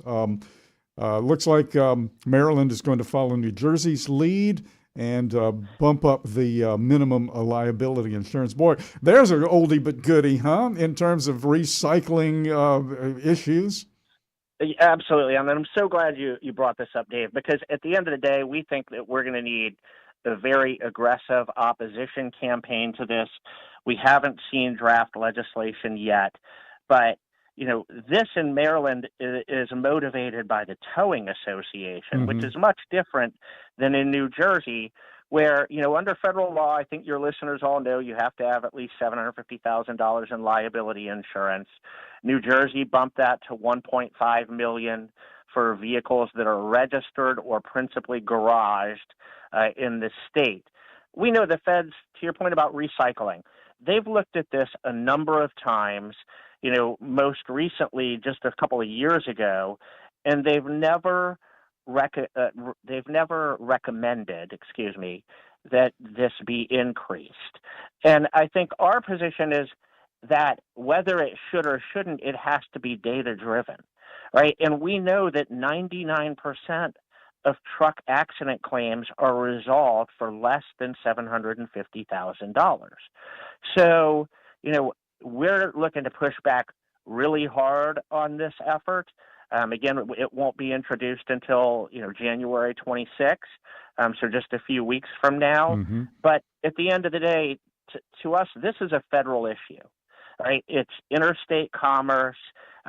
If you pass something like this, you are only hurting local trucking companies, right? Because it can't be enforced on interstate carriers who are running 95 or running 70 and passing through Maryland.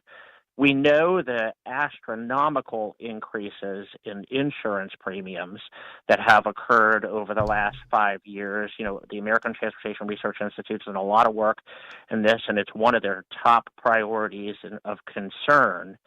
And now we have a scenario where we expect, I think, that the trial lawyers are going to attack, but this is from the towing industry. And this is an effort by them to try and, claim that they're unpaid frequently due to insufficient insurance coverage. Now, anybody who's ever had an occurrence with some of these rogue towers who charge these insane bills know that there are many reasons why towers don't get paid. The charges are excessive, insufficient documentation, right? Double dipping of various insurance policies, whether that be your physical damage, your liability, your cargo insurance. They're submitting claims to all of them. Failure to provide itemization of bills, and at the end of the day, fair towers charging reasonable rates with supporting documentation get paid. So people who are worried about inflation ought to be worried about this, because this is absolutely going to drive up costs, certainly in Maryland, and on anybody who, does business in our state.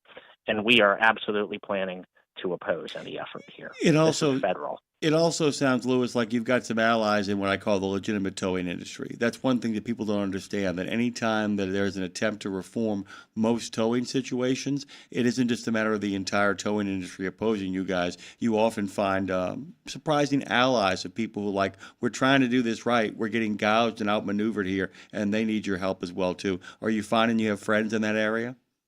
Yeah, actually, an excellent point, because we did maximum rate setting a few years ago on towing, and we had some towers, 2 or 3 towers who were very friendly with us, kind of helping us work through things, trying to understand things, because they want to see the bad actors put out of business as well, right? And so to think that the towers are going to try and utilize something like this effort, which then are going to bring out the trial lawyers as well, who were the motivators behind New Jersey's law, that they're going to come out of the woodwork.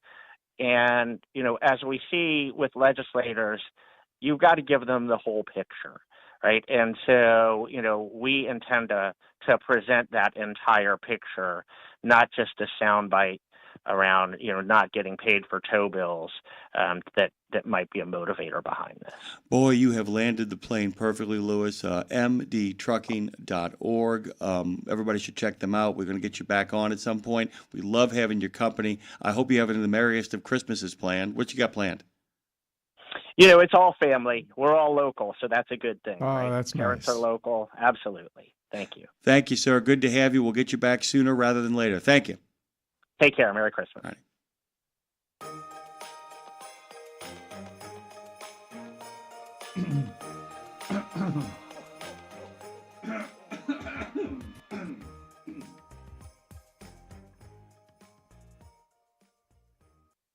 Michael Freeze, by the way, will be rooting for his Pittsburgh Steelers tonight as they take on the Miami Dolphins on Monday Night Football. You know Michael, don't you? He's a veteran of trade publishing. He's worked in numerous industries that are actually all connected back to the one he works in now. He is the Transport Topics features editor, a Navy veteran. Go Navy, 1716. And as always, we're thrilled to have him back on the show. Hey, my friend, good morning. Good morning, Jimmy. How's it going? This is a great weekend. The Navy winning, and my Steelers are going to be victorious against the Dolphins, so I'm ready to go. Yeah, I tell you, if they win tonight, man, it goes a long way to sealing the deal. You know what I'm saying? There's a chance to kind of do something that a Tomlin team hasn't done in a while, and that is, put a nice cherry on top of a season, maybe get a little thunder behind them and see what the old man has left in the gas tank. A lot of that's going to be found out tonight. So I'm sure you're going to be taking the evening off to watch that game, right? Oh, well, I would say that I would be taking the night off to watch that game, but I am in Nashville, Tennessee for the Rush Industries Tech Skills Rodeo. So I'm going to be pretty busy, but I will have the game on, at the corner of my eye while I'm with my colleagues and such. But, I'll be sending you text messages with my dad and I taking pictures of us enjoying the game. And I'm sorry. I couldn't resist that. I'm sorry. My apologies. It's good to have you. Nashville. Well, Nashville. They have TVs in Nashville. They got but the thing is, Michael, you have to interview people. I looking over their shoulder. Am I distracting you, Michael? In fact, you are. Oh, no. What is happening over there? Can you kind of set the world up over there? Kind of set the stage for what's going on over there? Yes, I can. Yeah. Every December, Rush Industries, they always have a skills competition. They call it the rodeo. It's been usually is in San Antonio during the years, but for its 20th anniversary, they're bringing it back to Nashville because that's where the rodeo first started. So from that point, the technicians from all over North America, Canada and many parts around this country, all come to Nashville to compete, and it's in the heavy duty categories, the medium duty categories, and trailer, and these guys, it's a really fun time to be competing at the end of this year. Rusty Rush, the CEO of Rush Industries, says these guys are the backbone of the industry, the technicians, and this is a great way to celebrate them as they're competing for prizes. And it's going to be somewhere around $300,000 in cash and prizes that are going to be handed out this week to these wonderful technicians, and it's well deserved for all these guys. They put in the hard work, and this is the end of the year that they'll get their recognition and some prizes as well. Is there a competition on how to get the truck up on the pole? Jesus. That I'd like to see. I was reading an article. That Seth Clevenger wrote, and Neil Cause said that trucking will do more with less as they continue to face tight margins. Retraining, and upskilling will be essential. I just want to ask you, Michael, can we meld this with what's about to happen in the self-certification world? We all of a sudden we have a self-certification arena here, because not only are the ELDs self-certified, the schools, the CDL schools are self-certified. I didn't even really realize, I don't think anybody fully realized that.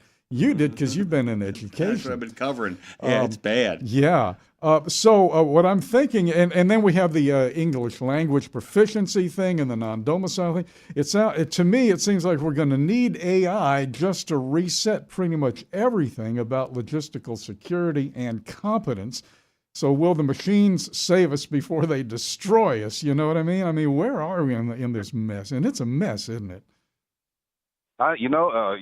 Seth and I, we speak about this every time we meet. We always talk about, what is going on with AI, and we do have our, Transport Topics deep dive, covering AI and learning about, agentic AI and asking those questions as well, Dave. With the where will AI get us? It's right now. It's not as I guess I'm not. When you say the machines, I'm thinking Terminator. So I'm thinking well, eventually we will be, won't we? I mean, really, because it's already been in movies, so it's going to be real.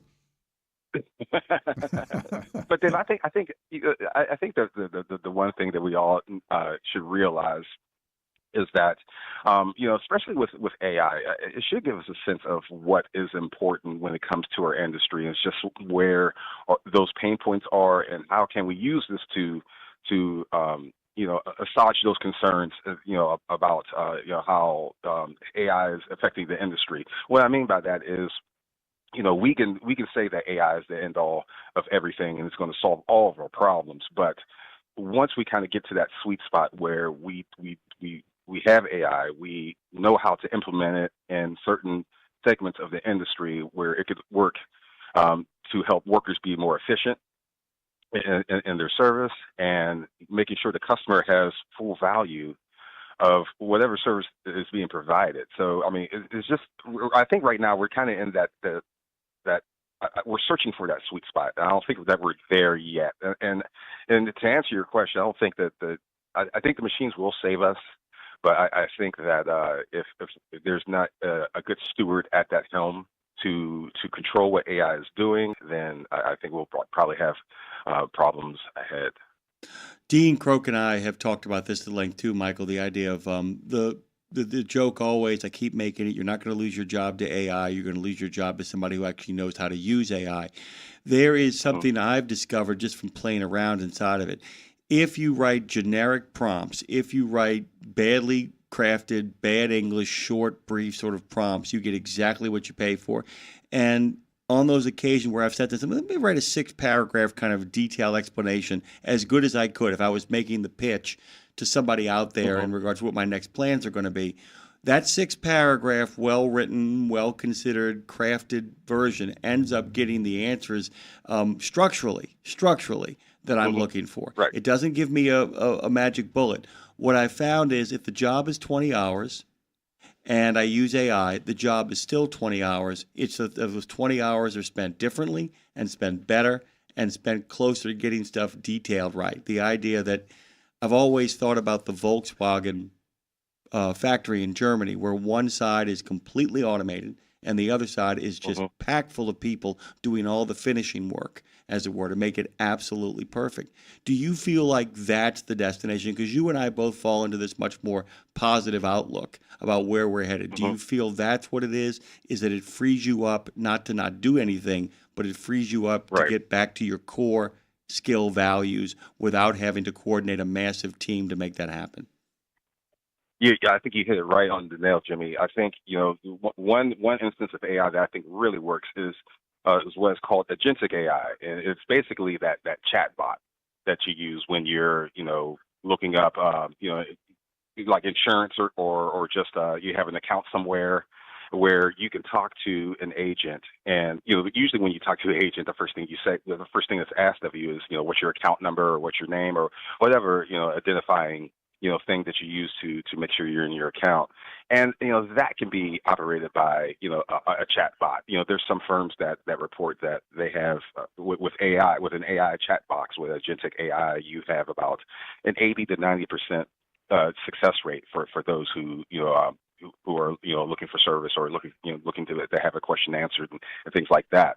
And I think that where we get the AI wrong is we wanted to do the things that we can do capably, like, as the example you just used, writing, we can write. I think AI would be a good service to help edit, a story, just sort of, I'm sorry, not edit a story, but like edit an email, an email you send to somebody and then you can ask, Galaxy or Chat GPT, to clean it up a little bit like that, So it's just kind of, using it as a, in my profession, I would think AI would be an editorial assistant, not so much, the editor in chief. It's that person that maybe it helps you think of, to formalize your thoughts, to help them get them straight, maybe. Is this a good headline here or something like that? And if we use AI as a complement instead of the replacement, I think we can get very far in that. Yeah, I just feel like what it does is if used properly. But the problem is if used properly, it still means the great joke I make is it ain't going to write the letter well for you. You got to write the letter well. It's going to maybe you might be able to say, I'm going to be really, really, really crass here. Say, can you make me less of a dick in this letter? I'm not kidding. I mean, that's, can you make, I think I'm being a little bit too harsh here, but I still want to get my point across. How do I do that in such a way? I don't know if you guys saw this, Michael. I was telling Dave about this. Scientific American had a whole big article on therapeutic uses for AI. And the therapist that they were talking to actually had two that he thinks could actually work, but most of them can't. And the idea of doing in-depth sort of the human touch can never be replicated by AI, at least not at this point or in the anywhere near future. And if you, in fact, bring a human touch to your work, you are only going to thrive if you use it properly. That's kind of their feeling about it. Is that yours? Yes, it is. Yes, it is. I mean, it's, one of the things, if we could definitely use this technology to better wherever we come in with, it's going to be, I think we're going to have much more mileage off of that. I think that, that personal touch is always going to be wanted. I think, there's probably going to be a shift. I mean, I'm just, throwing on my predictor hat right now, but I think there's going to be a shift just with everything that's automation. I think we're going to be in a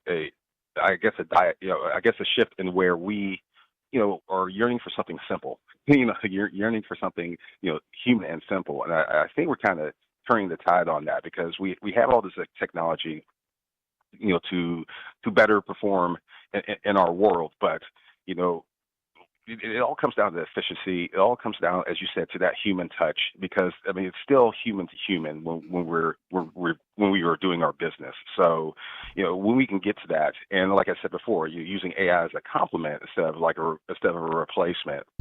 I think we can make some good ground. We're going to continue this conversation more and more with Michael Freeze. We're going to be back with specific examples, how it applies to the industry as well, too. I think we've actually found our métier, Michael. I think the next couple of times you come on, we should be beginning to figure out specific examples in the trucking industry for our over-the-road drivers where they can actually now use AI to make for a better life on the road and at home as well. ttnews.com. If you head over there, you'll find Michael Freeze. He is the Transport Topics features editor. Most importantly, he'll be rooting for Aaron Rodgers tonight while trying to do double duty as both the features editor of Transport Topics, but also a lifelong Steelers fan. Thank you, Michael. No problem, Jimmy. We'll be back on the other side with the winner of the Transition Trucking Driving for Excellence Award, Charles Jones. Hold on tight. Don't get thrown to the wolves. Go to RadioNemo.com and find out all that we do.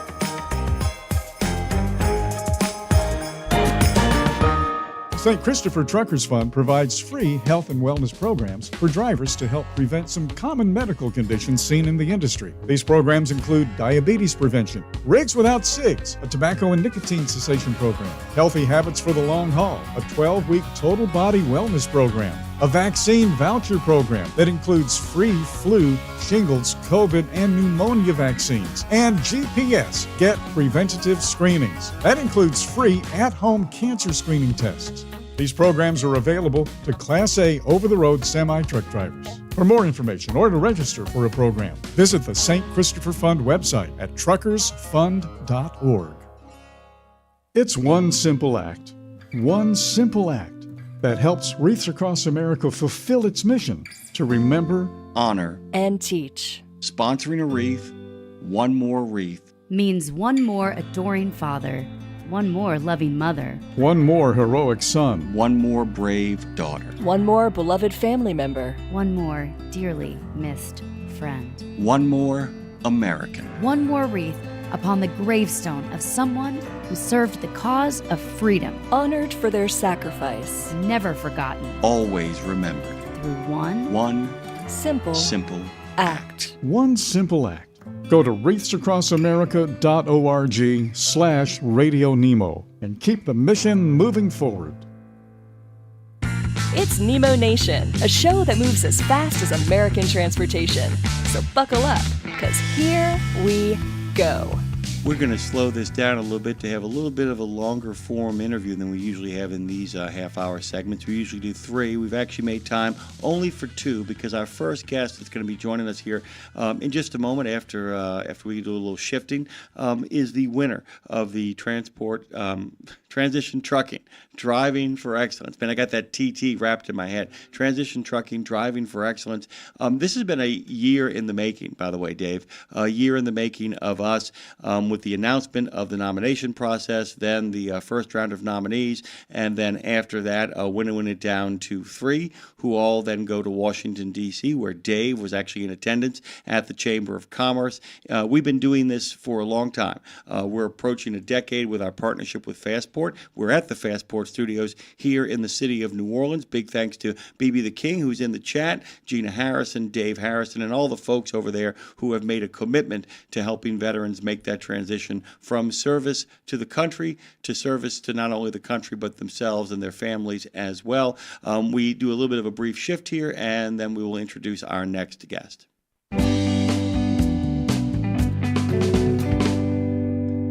Charles Jones, Jr., U.S. Army, E-7 Rail Transport. Sergeant First Class Charles Jones joins us this morning as the winner of the Transition Trucking Driving for Excellence. Man, oh man, are you still processing it, Charles? And good morning. Good morning. I'm absolutely still processing it. My wife, my parents, my sister and brothers, even my children, they ask me, "How does it feel, Dad? How does it feel?"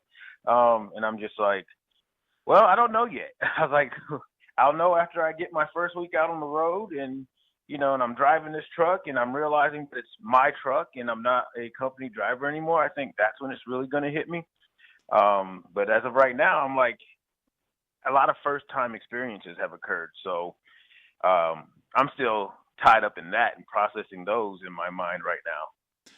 I have had the the privilege of watching so many of you win it. This year, I was actually at the Army-Navy Media Row. Dave was in attendance. And I do want to talk about the moment that you realize, because the thing is, you don't win by having your name announced as much as you win by having the second place person announced, and then it kind of lands on you. But I want to take a moment here to talk about you as a human being, because this is a journey. The men and women that have won this thing have had extraordinary lives that have brought them to this moment. And I know you wouldn't say that, but I do want you to kind of take us through a little bit of an origin story. You start off in Indian Trail, North Carolina. By the way, your journey really begins there. You go from high school and then you commit to the Army. Tell us about that, and then we'll go through the rest of your origin story. Okay, so yes, Indian Trail, North Carolina. I went to a school called Sun Valley High School. It's just outside of Charlotte, North Carolina, which I also lived in for a little bit. Let's see. So I knew that I wanted to do something significant, something important. I wanted to not be stuck in the same town my entire life after I left. So I decided, I was already in JROTC in high school, and I decided that I liked the military lifestyle. I liked the discipline. I have an uncle that was a retired sergeant. Well, he's a retired sergeant major now, but he was a sergeant major in a sergeant first class and all the ranks in between. And I had exposure to the Army lifestyle when I visited him down when it was Fort Bragg. Now I think it's Fort Liberty, North Carolina. And I was like, oh, I like this. They have exclusive stores. Like the small things appeal to me, like, you know, their housing. The exclusive stores that you have to have an ID in order to buy things from, and you have to be a part of that organization. I was like, that is so cool. And I signed up for the military early. I was in their delayed entry program. So before I had even finished high school, I was already enlisted, and I was just waiting on graduation to actually start my service. And then I went in. I did my basic training in Fort Sill, Oklahoma. We had that little graduation day, and, you know, went to go see around Fort Sill, and there's nothing there at all.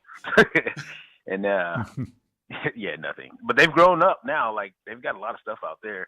Then I went to my first duty station, Fort Campbell, Kentucky, probably the most prominent duty station in my mind. If I recall all the duty stations that I've been to, Fort Campbell is always going to stand out as the best duty station. I think that's probably the duty station where I, quote unquote, drank the Kool-Aid. And that's where I was like all in because of the leadership that I had, the people that I served with, those couple deployments I went on with that unit. They really solidified, you know, what it meant to be a service member and to serve, and, you know, how that family feeling could be like the greatest thing in the world with people that you've never met before, and then, you know, y'all bond that way. And then after that, I did a couple more duty stations stateside, a couple more deployments and rotations, and halfway in my career, somewhere between all of the shipping equipment overseas and getting it ready for different deployments and rotations and training exercises, I started getting a lot of exposure to a lot of truck drivers. And I started talking to them. And the thing that remained consistent when I was talking to these truck drivers was they had control of their life. They were happy. They were making decent money. And they were pretty much running their own missions and just loving everything about what they were doing. And I was like, you know, I feel like that's something after I finish my service that I can jump into. And, you know, I would get kind of the same vibes as being in the military, but I would have way more freedoms and way more growth opportunity. So 10 years in, I was planning on what I was going to do when I was going to get out or when I retired. And that's exactly what I did. I got out. I retired, actually, in last October, went to school immediately after a month's break trying to transition to the civilian mindset. And then I went to school. I graduated from school. I applied at Rail. Rail hired me, and I've been driving ever since. Rail submitted me for this transition trucking event and award, and somehow I won, and here we are today. By the way, I'm going to turn this over to Dave for 1 second here. Charles Barrett, a couple of leads here: unmanned aircraft systems operator, instructor operator, standards operator, and platoon sergeant. He completed 3 combat deployments to Iraq and 2 rotations. You have this in common with my co-host, the man who sits at the center of this, Dave Nemo. 2 rotations to South Korea, by the way, which you have in common with Dave. So I'm going to turn this over to Dave here. He's got a question for you. Hey, Charles, good morning and congratulations again. Jimmy, I only got a chance to shake his hand. I met his family very briefly because I met him after he won. Right. So everybody was all over him, and we were I got a picture with you out there in front of the truck, Charles, but that was about it. So I did not know you were in South Korea. I was there too, but like over 50 years ago. Do you know AFKN, Armed Forces Radio Korea? Oh, I do. Yeah, well, I was on it. Nemo's Night Beat. I was on from 6 to midnight on the radio there at Yongsan Army Air Force Base. But I don't want to talk about that. I saw that and I said, well, I got to talk to him about that. But man, thanks again for your service. I loved it over in Korea. How did you like it? I loved Korea. I loved it the first time, and I think I loved it the second time. The food is awesome, phenomenal. I don't know if you know this, but I'm kind of like a foodie. I love food. And they have a lot of different types of food. And I kind of got mad because even their McDonald's is better than our McDonald's. And I'm like, I thought McDonald's started in America. And then I go over there and they got all these special burgers, and the presentation of it and the way that they get the food to you is so much faster. And I'm just like, wow. And like their people take so much pride in what they do. Like it doesn't matter what they're doing. They're so proud of it. So like that, I'm just like, man, I really love that about Korea. Well, I'm going to tell you this real quick and we'll get back to you. But I was in a Quonset hut from the Korean War, and I worked 6 to midnight, so missed a lot of meals, at the mess hall. And we lived on cigarettes, Coca-Cola, and ramen. And we had a little, in the hooch, we had a little, there was partitioned off, so we had a little room, a little stuff in there, and had a hot plate and a pot and a case of ramen. I sent a case of ramen home in 1971, and I may be the first person to ever send ramen to the United States. He's convinced he caused the sensation. He's utterly convinced he did that. I want to ask you something about high school, though. What were the kids like? What like you made it known, I would imagine, that your friends and fellow students knew that you went ahead and joined the Army early. So what was their reaction to that overall? Let's see. Close friends didn't want me to leave. Like the really close friends, they didn't want me to leave, but they also knew I was going off to do something different. I don't think high school students really have a full depth or thought process on, like what their friends are going off to do. I mean, at that point in life, most people are really focused on what their next step is. And you're like, what your friends are going to do, and you're happy for them if they get accepted into a college, or you're happy for them if they find the job of their dreams immediately out of school. But I don't think anybody really thinks beyond, themselves at that point, because that's a big transitioning point for them. So I know for me, like I knew the other people in ROTC that were going off to the different branches because we talked about it, and like we were all happy and proud of each other, and swore that we were going to stay in contact and come back and visit and be the guys at the high school reunion in the uniforms and things like that. And I did see a couple of them. And we did just that, but for the most part, the close friends, they were proud of you, but at the same time, it's not like the same level that your parents would show. They're a little bit more involved in what you got going on, but they didn't downplay it either. A lot of them just asked why. For the most part, they just want to understand why you would choose that over, the whole college experience and everything else. I asked the origin story question and wanted to give a chance for you to give a sense to our listeners of who you are and where you come from, because in many ways, the 20 years in, the early commitment, the chance to do exactly what you intended to do. Let's be real. I mean, you did what you intended to do, which was not to grow old in in Indian, in North Carolina, not to do that. Do you feel in many ways with the win with this truck, which is an extraordinary piece of equipment, as Brad calls it, a life-changing asset? Do you feel like in many ways that even though you didn't know it, this was the destination that choice to get the early entry program led you to? Do you feel like this in many ways is where the road, even though you didn't know it, was pointing you towards? I do feel like, so you say destiny or destined. I feel like God or the powers to be are going to put you where you need to be. And I do feel like things lined up almost seamlessly to get me exactly to this point. When you think about it, when I think about it, it's like, okay, I was born way up north and somehow ended up down in the South, right? Because I was actually born in Massachusetts. I lived all of my elementary school and middle school years up in the Connecticut area. And then my stepfather, the one that you all met at the event, for those of you that attended, he had a job that, relocated him a lot, or he would, as he was growing in his life, he would chase different jobs that offered more opportunity, and that relocated us. And somehow we ended up in North Carolina. And that's not really common for people that came up where I came up.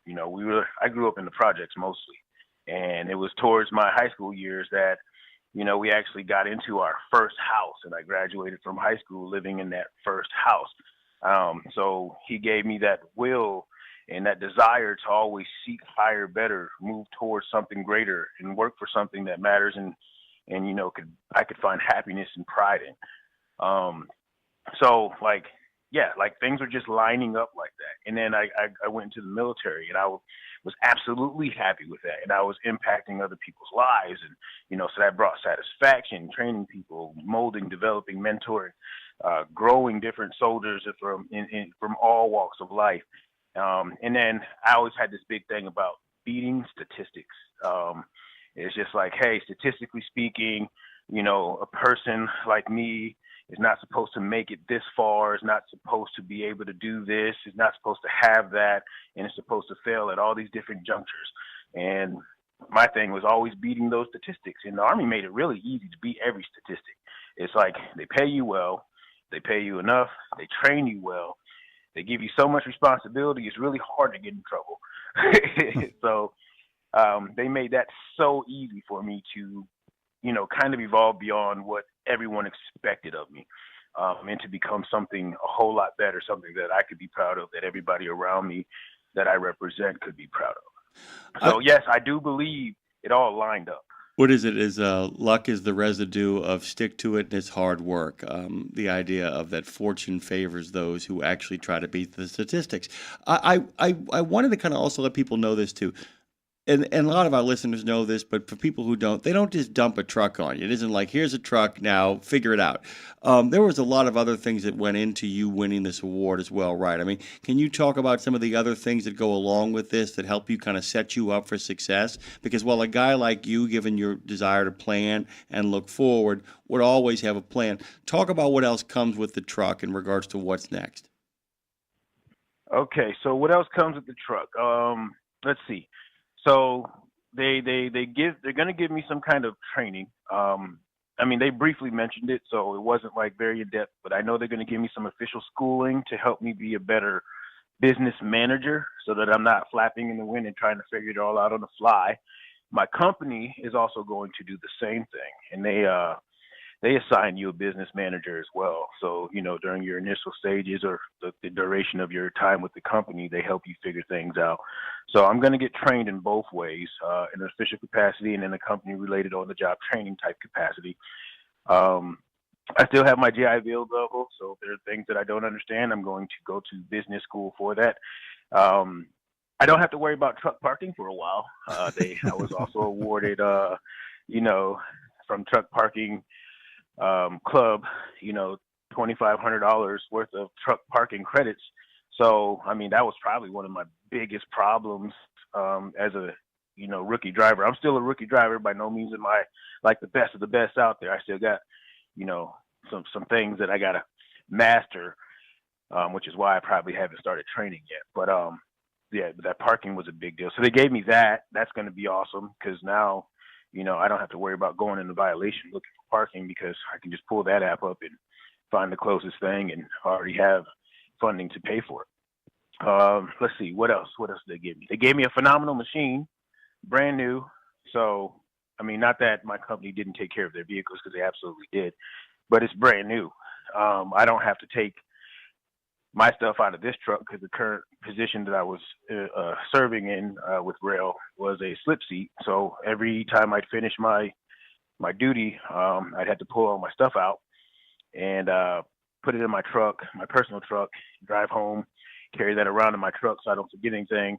And then when I start again, take everything back out of my truck and load it back up to the truck. So that's a loss of time and a lot of, wear and tear on the body carrying all those things in and out. But I don't have to do that anymore. So I'll also be able to live a little bit more comfortably. So there's a lot of things that came with it, a lot of training that I'm going to get and receive. And I get a lot of support. From the event alone, a lot of the people that supported this event, the companies, the individuals, they've all reached out and they're all saying, like, if I have any issues of, trying to figure out what to do and what's next, that they're all going to assist me. And all I have to do is reach out to them. And that right there, that's probably worth more than anything else. It's the fact that I have a whole team now that I can reach out to and, get advice and guidance. That's real big. By the way, Charles, our friend Dean Croak over at Chief Analyst at DAT says you're only as good as your partners, and you've got a whole bunch of great ones. Our friend Brad Bentley told us all good morning. He is across the pond right now over in Europe. He extends, of course, his continued congratulations. Let me tell you how inspiring you are. Trucker Bosun, who is a naval veteran, actually congratulated you on the truck. So you see, sometimes Navy and Army guys can put aside their differences and extend a big congratulations. Before we let you shuffle off this radio coil, I know you want to give a shout out to Katrina and all the kids, right?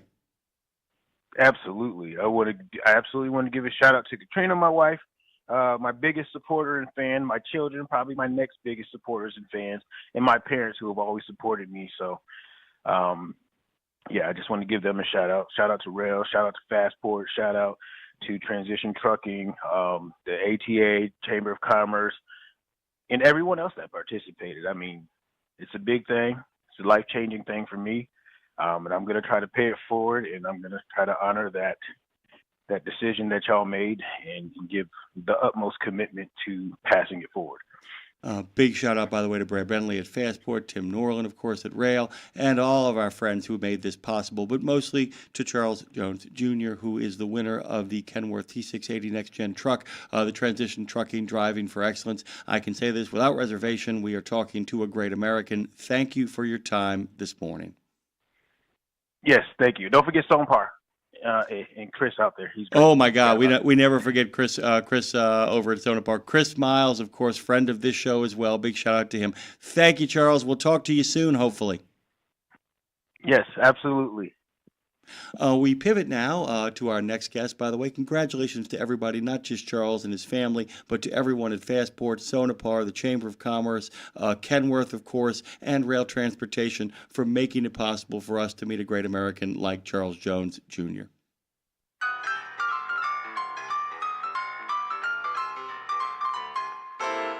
Just very quickly, too, Macy Matisse and Mark Scriven, the runners-up, if you will, they each got $10,000 checks. Oh yeah, they bring you out there. They bring you out there. Trucking, Driving for Excellence. It's the big show. It's the big show. It's going to become a bigger and bigger thing every year as this program expands, not just in regards to what it awards, but also expands in regards to who it invites, who is welcomed. Everyone is. By the way, speaking of everybody being welcome, the next guy is welcomed all the time, is he not? Yes, indeed. We're going to switch channels and go to another really big show, and that is NACFE, the North American Council for Freight Efficiency. And you know the guy by now, of course. Mike Roeth is with us, the executive director. Hey, Mike, good morning.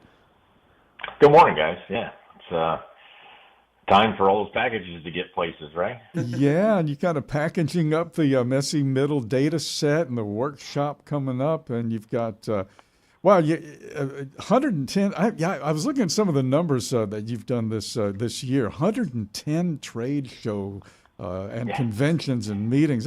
That's a lot of travel. That's why you're never in the same place at the same. Where are you right now? Yeah, I'm home in Indiana, Okay. Fort Wayne.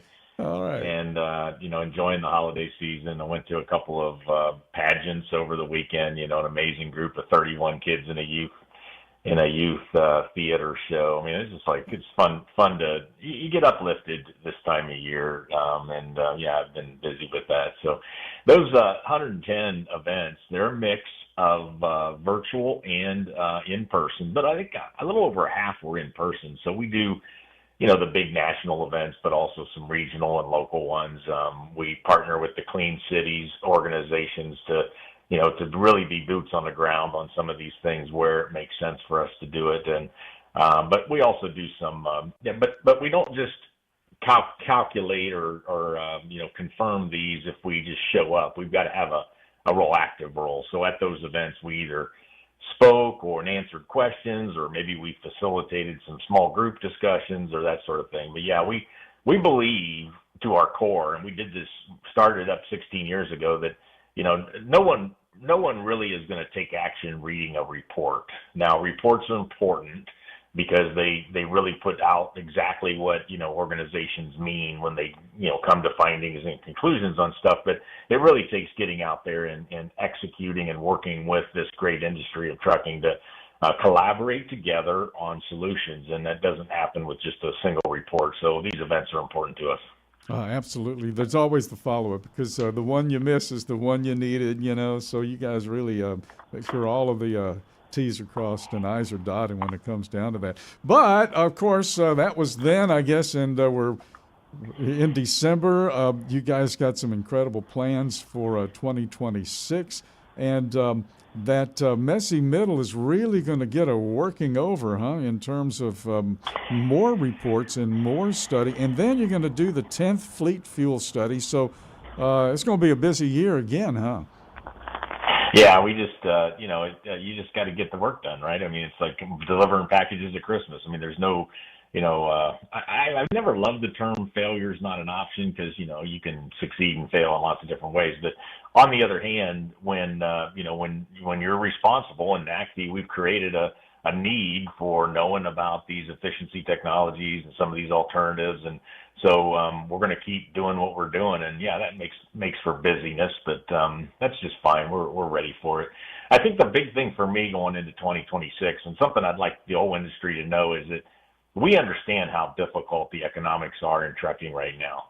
And, sometimes, people will say to us, well, Mike, what the hell? Why are you even thinking about battery trucks? We can't afford those, and we never will, and this is that and the other, and you're not grounded in the realities of trucking. Well, I disagree with that. We are grounded. We're at 15, 20 people that are working all the time inside the industry with all of you, and we understand that. So I think that gives us, you don't choose the environment that you work in.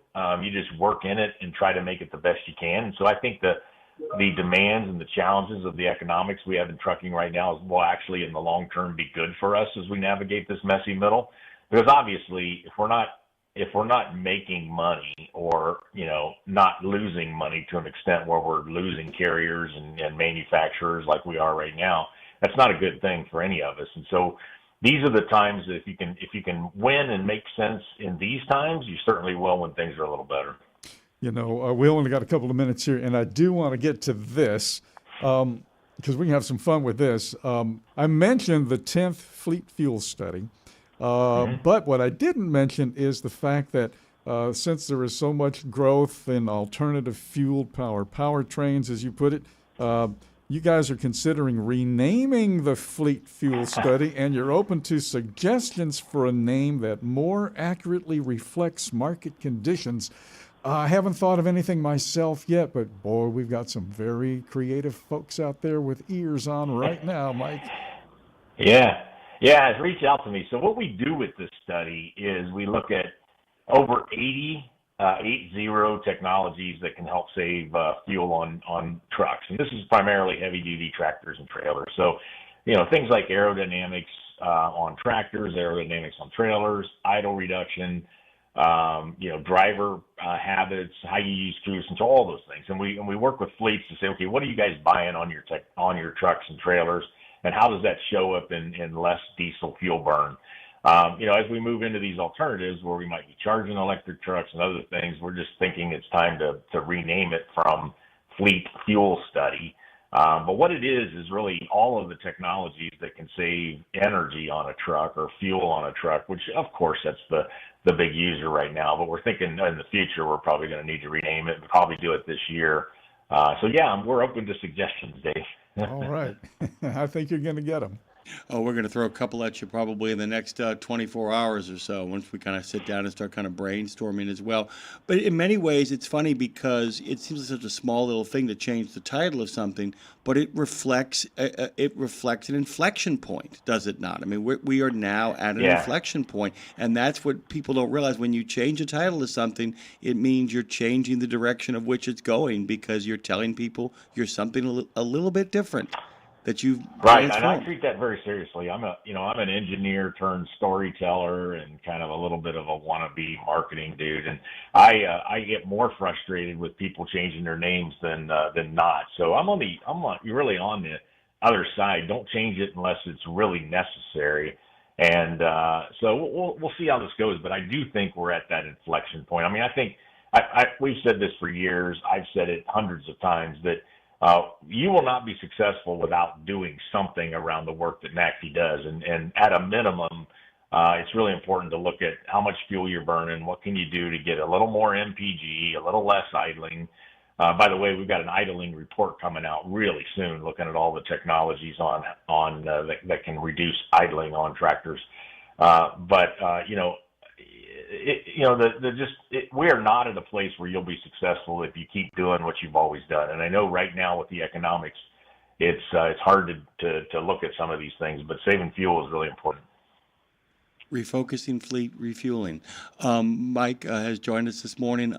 We love having you on, brother. We're going to get you on a longer form at some point so we can really kind of dig into this stuff, but we always love the check-ins. We really appreciate you. And one more time, tell people where they can go. Well, I tell them someplace different, but you tell them where they can go to find out more about NACFE. Well, I'll do that occasionally too, but runonless.com, simple runonless.com, and NACFE.org, NACFE.org, both.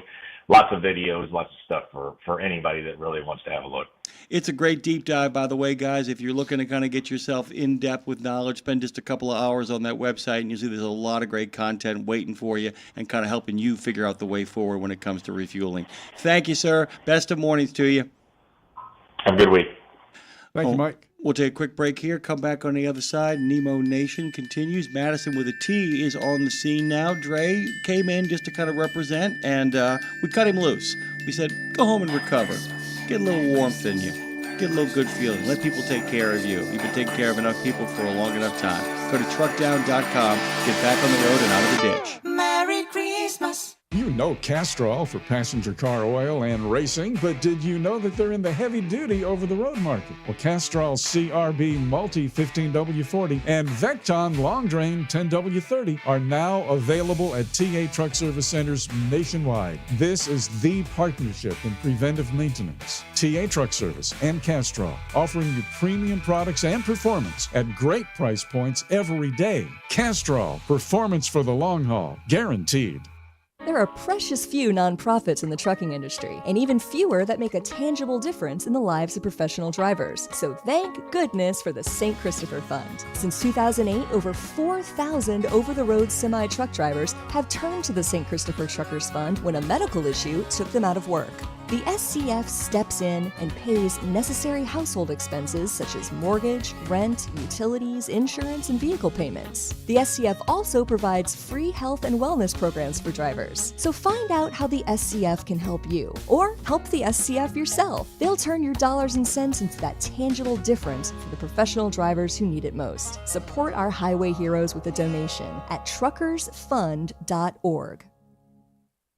From the wee small hours of the morning to the crack of dawn, RadioNemo has been there with you. Whether you've got the overnight or you're the first wheels on the road, RadioNemo's been where you need us to be. Providing the laughs, giving the facts, playing the tunes, and keeping it rolling. We've been your light in the darkness, your first cup of coffee, and a voice of sanity. Semi-sanity, actually. We're all a little crazy here. Crazy for the men and women who keep this country going and moving and doing. Crazy for trucking, crazy for truckers of all shapes and sizes. Is that a fat joke? Not if we can help it.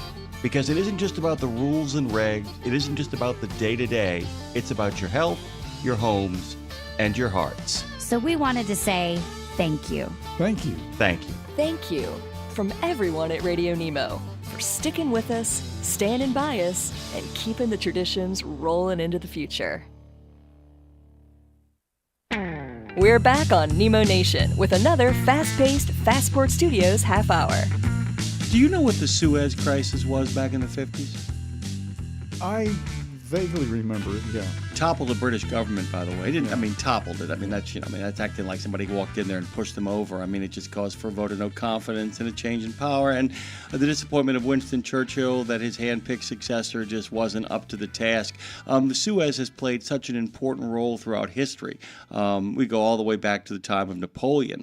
This has always been a big place with a lot of big things going on inside of it. And anybody who actually is an owner-operator, even at the smallest level, needs to understand that if you actually work in the ports around the country, around the world, you got to keep your eyes on the Suez and what is going on with the Suez Canal. You had made mention of it earlier, as a matter of fact, did you not, Dave? When we were talking with Ken Adamo of DAT, and he was talking about, looking at the future of the first quarter of 2026, and then I brought in the reopening, if you will, of the Suez Canal. It's never been closed, really, right, but folks weren't using it, and they were taking the long roll around the Cape of Good Hope. And that's going to change timing now all around the world eventually. It'll touch everybody, and it'll touch every truck on the road. And we've talked about the cost of freedom on this show as well, too, and Dean and I had a long conversation as well about, all of these places that seem so far away are no longer as far as you think they are. They're right next door, whether it's the Taiwan Strait, whether it is the Strait of Hormuz, whether it's the Suez Canal. There are all kinds of places around the world that if you don't pay attention to, you might find yourself in the midst of sticker shock in regards to what you pay to conduct business and what you pay at the pump and what you pay on the shelves.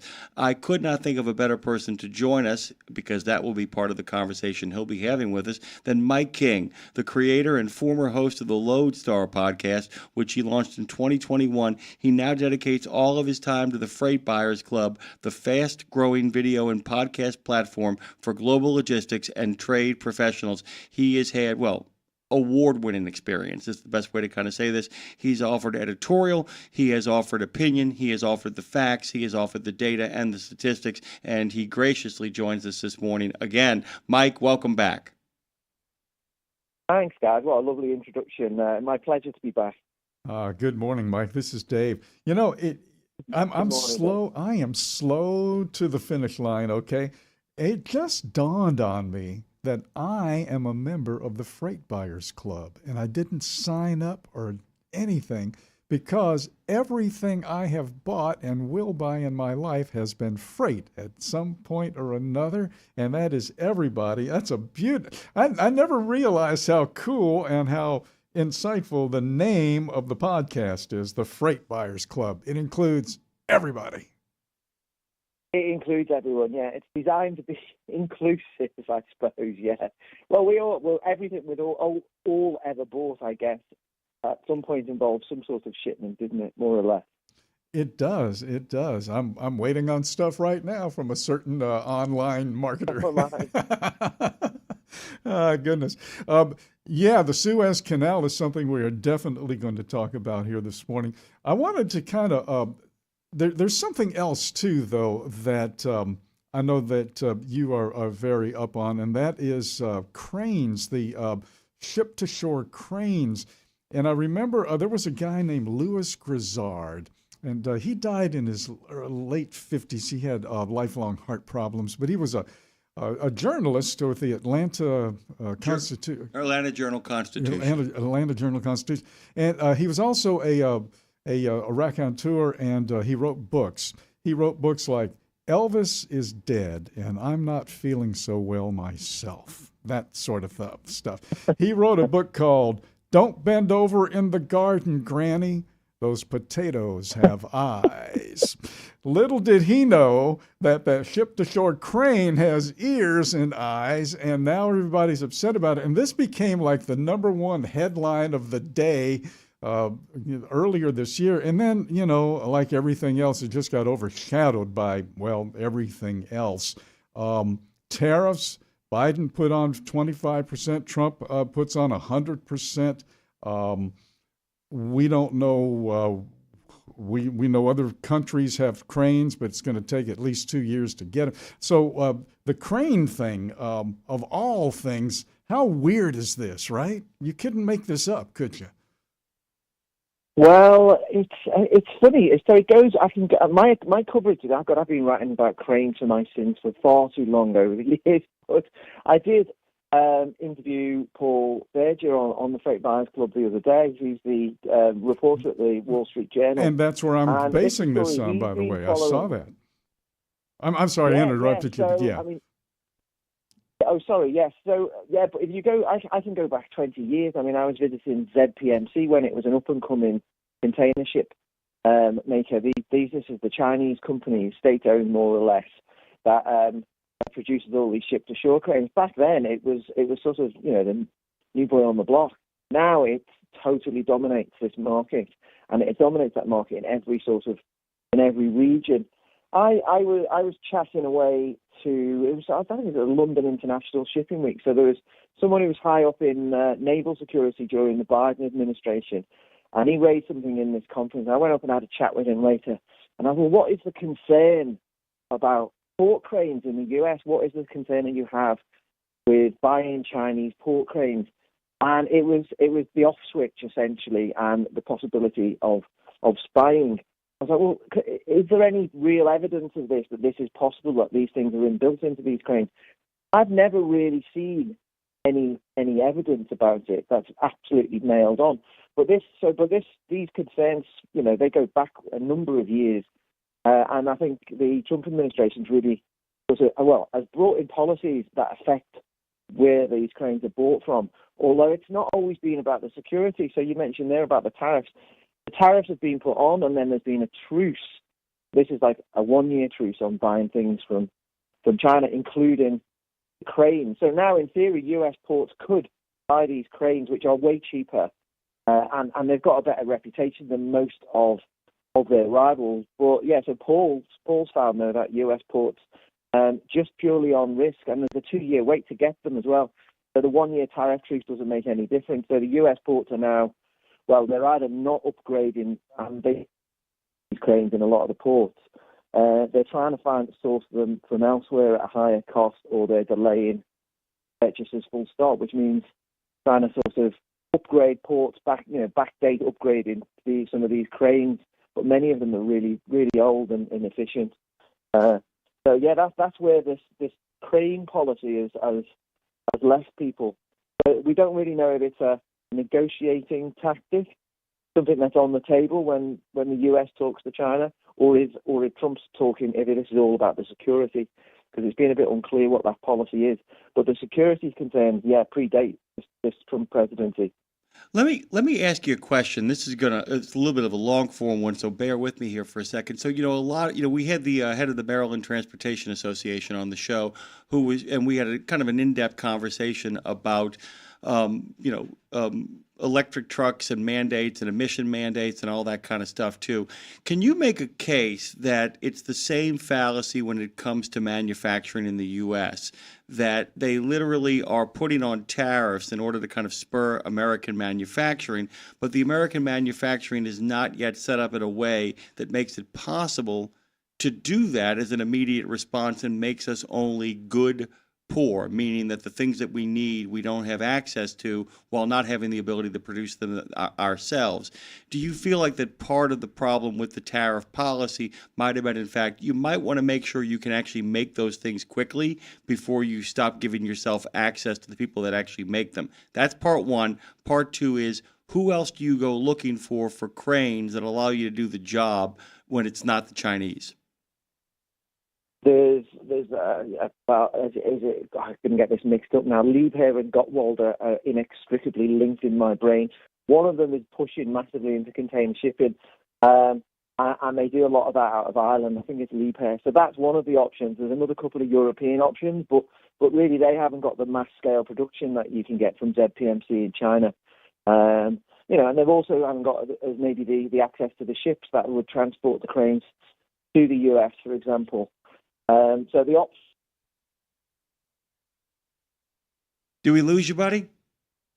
We lost you. We're gonna. Kind of felt that coming, didn't you? Yeah, I kind of felt that coming. I was able to understand everything he was saying, but I'm like going, it's getting close. It's getting close. We're gonna get Mike back on in a second, but that's very informative. I mean, the idea that it's like tariffs. Look, guys, this is my explanation of tariffs and what I think good tariff policy is.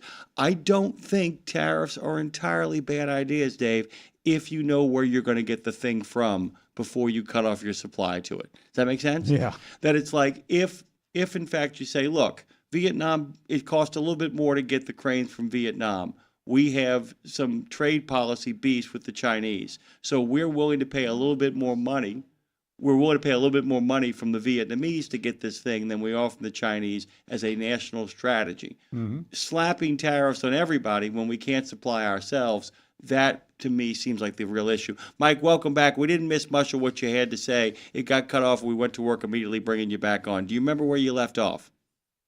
Well, we were talking about cranes, where I was going to widen it open, and I think you were then talking about, what is there a point of tariffing things we can't make ourselves?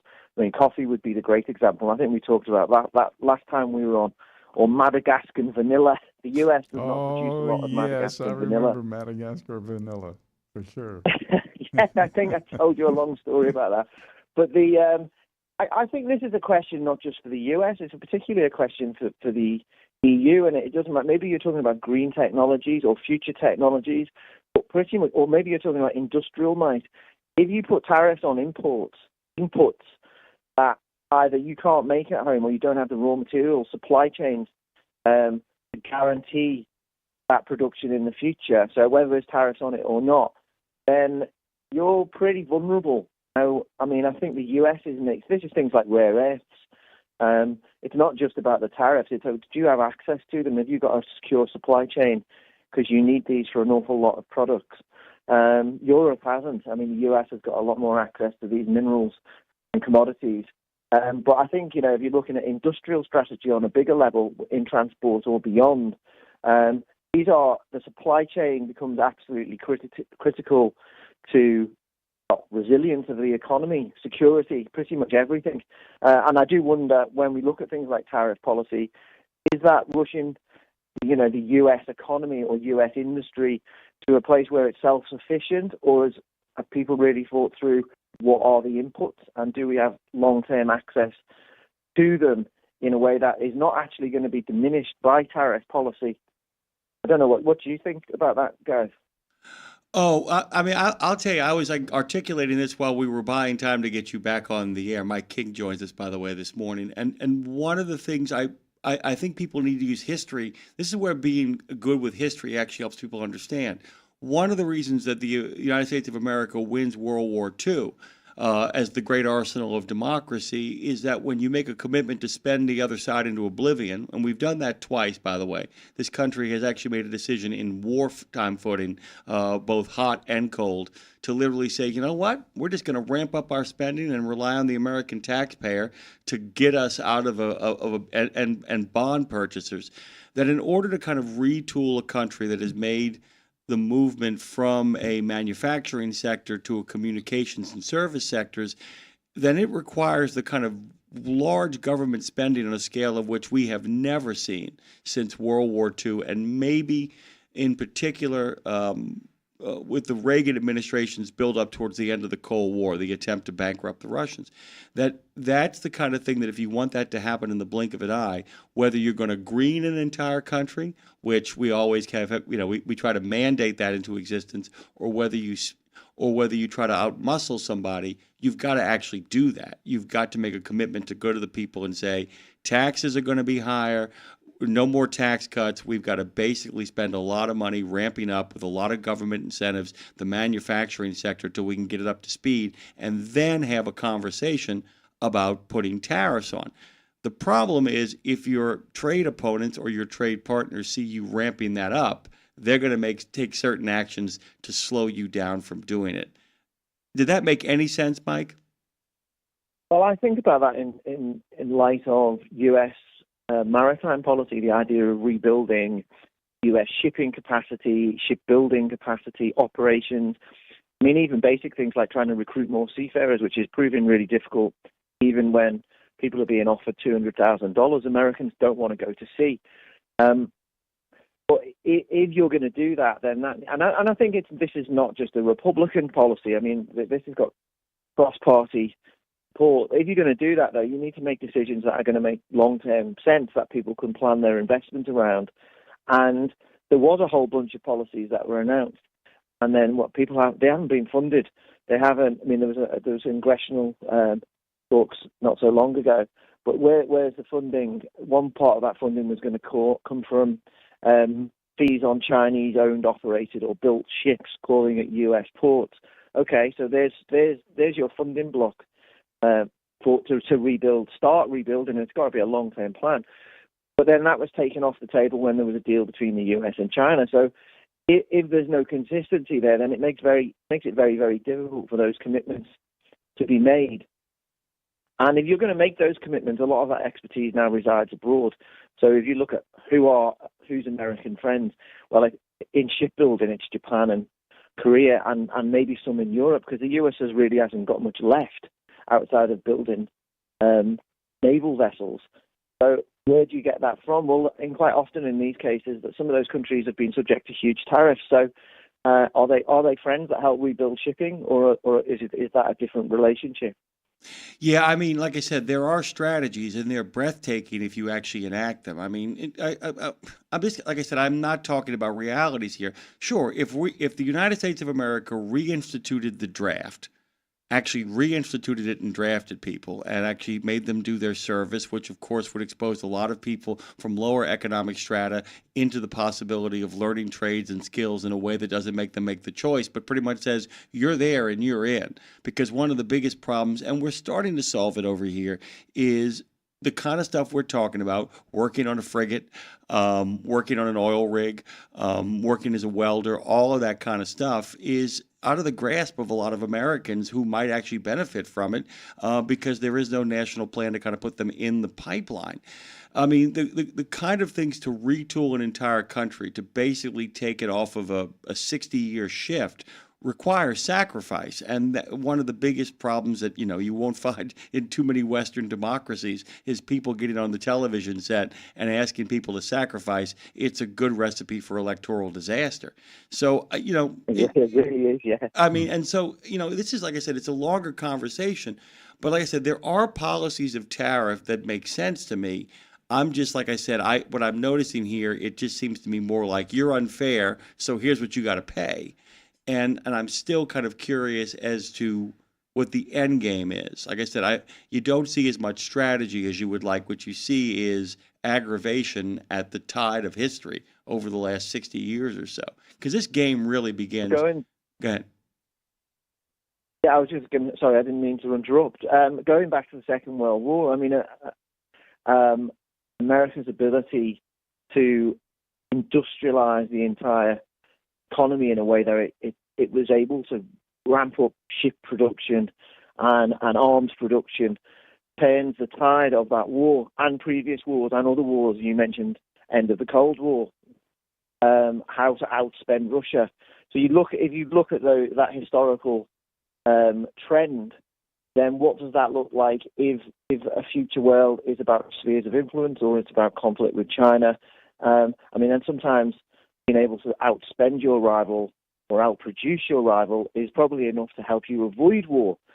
So if that is the aim and that is the concern, and that, you hear politicians from all over the divide, including in Europe as well, they're like, okay, well, if these are our existential threats, then what is our policy to combat that? But rebuilding U.S. maritime, but, maybe an Atlantic maritime sector, that makes total sense if that's what you believe.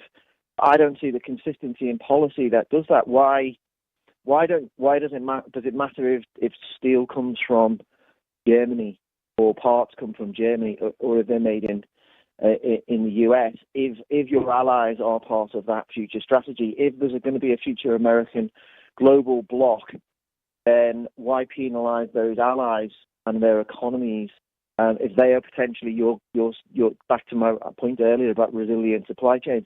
If they're part of your resilient supply chain, and the Atlantic would be that pool, then as well as the Pacific with the allies over there, then why treat all people almost exactly the same, enemies or friends?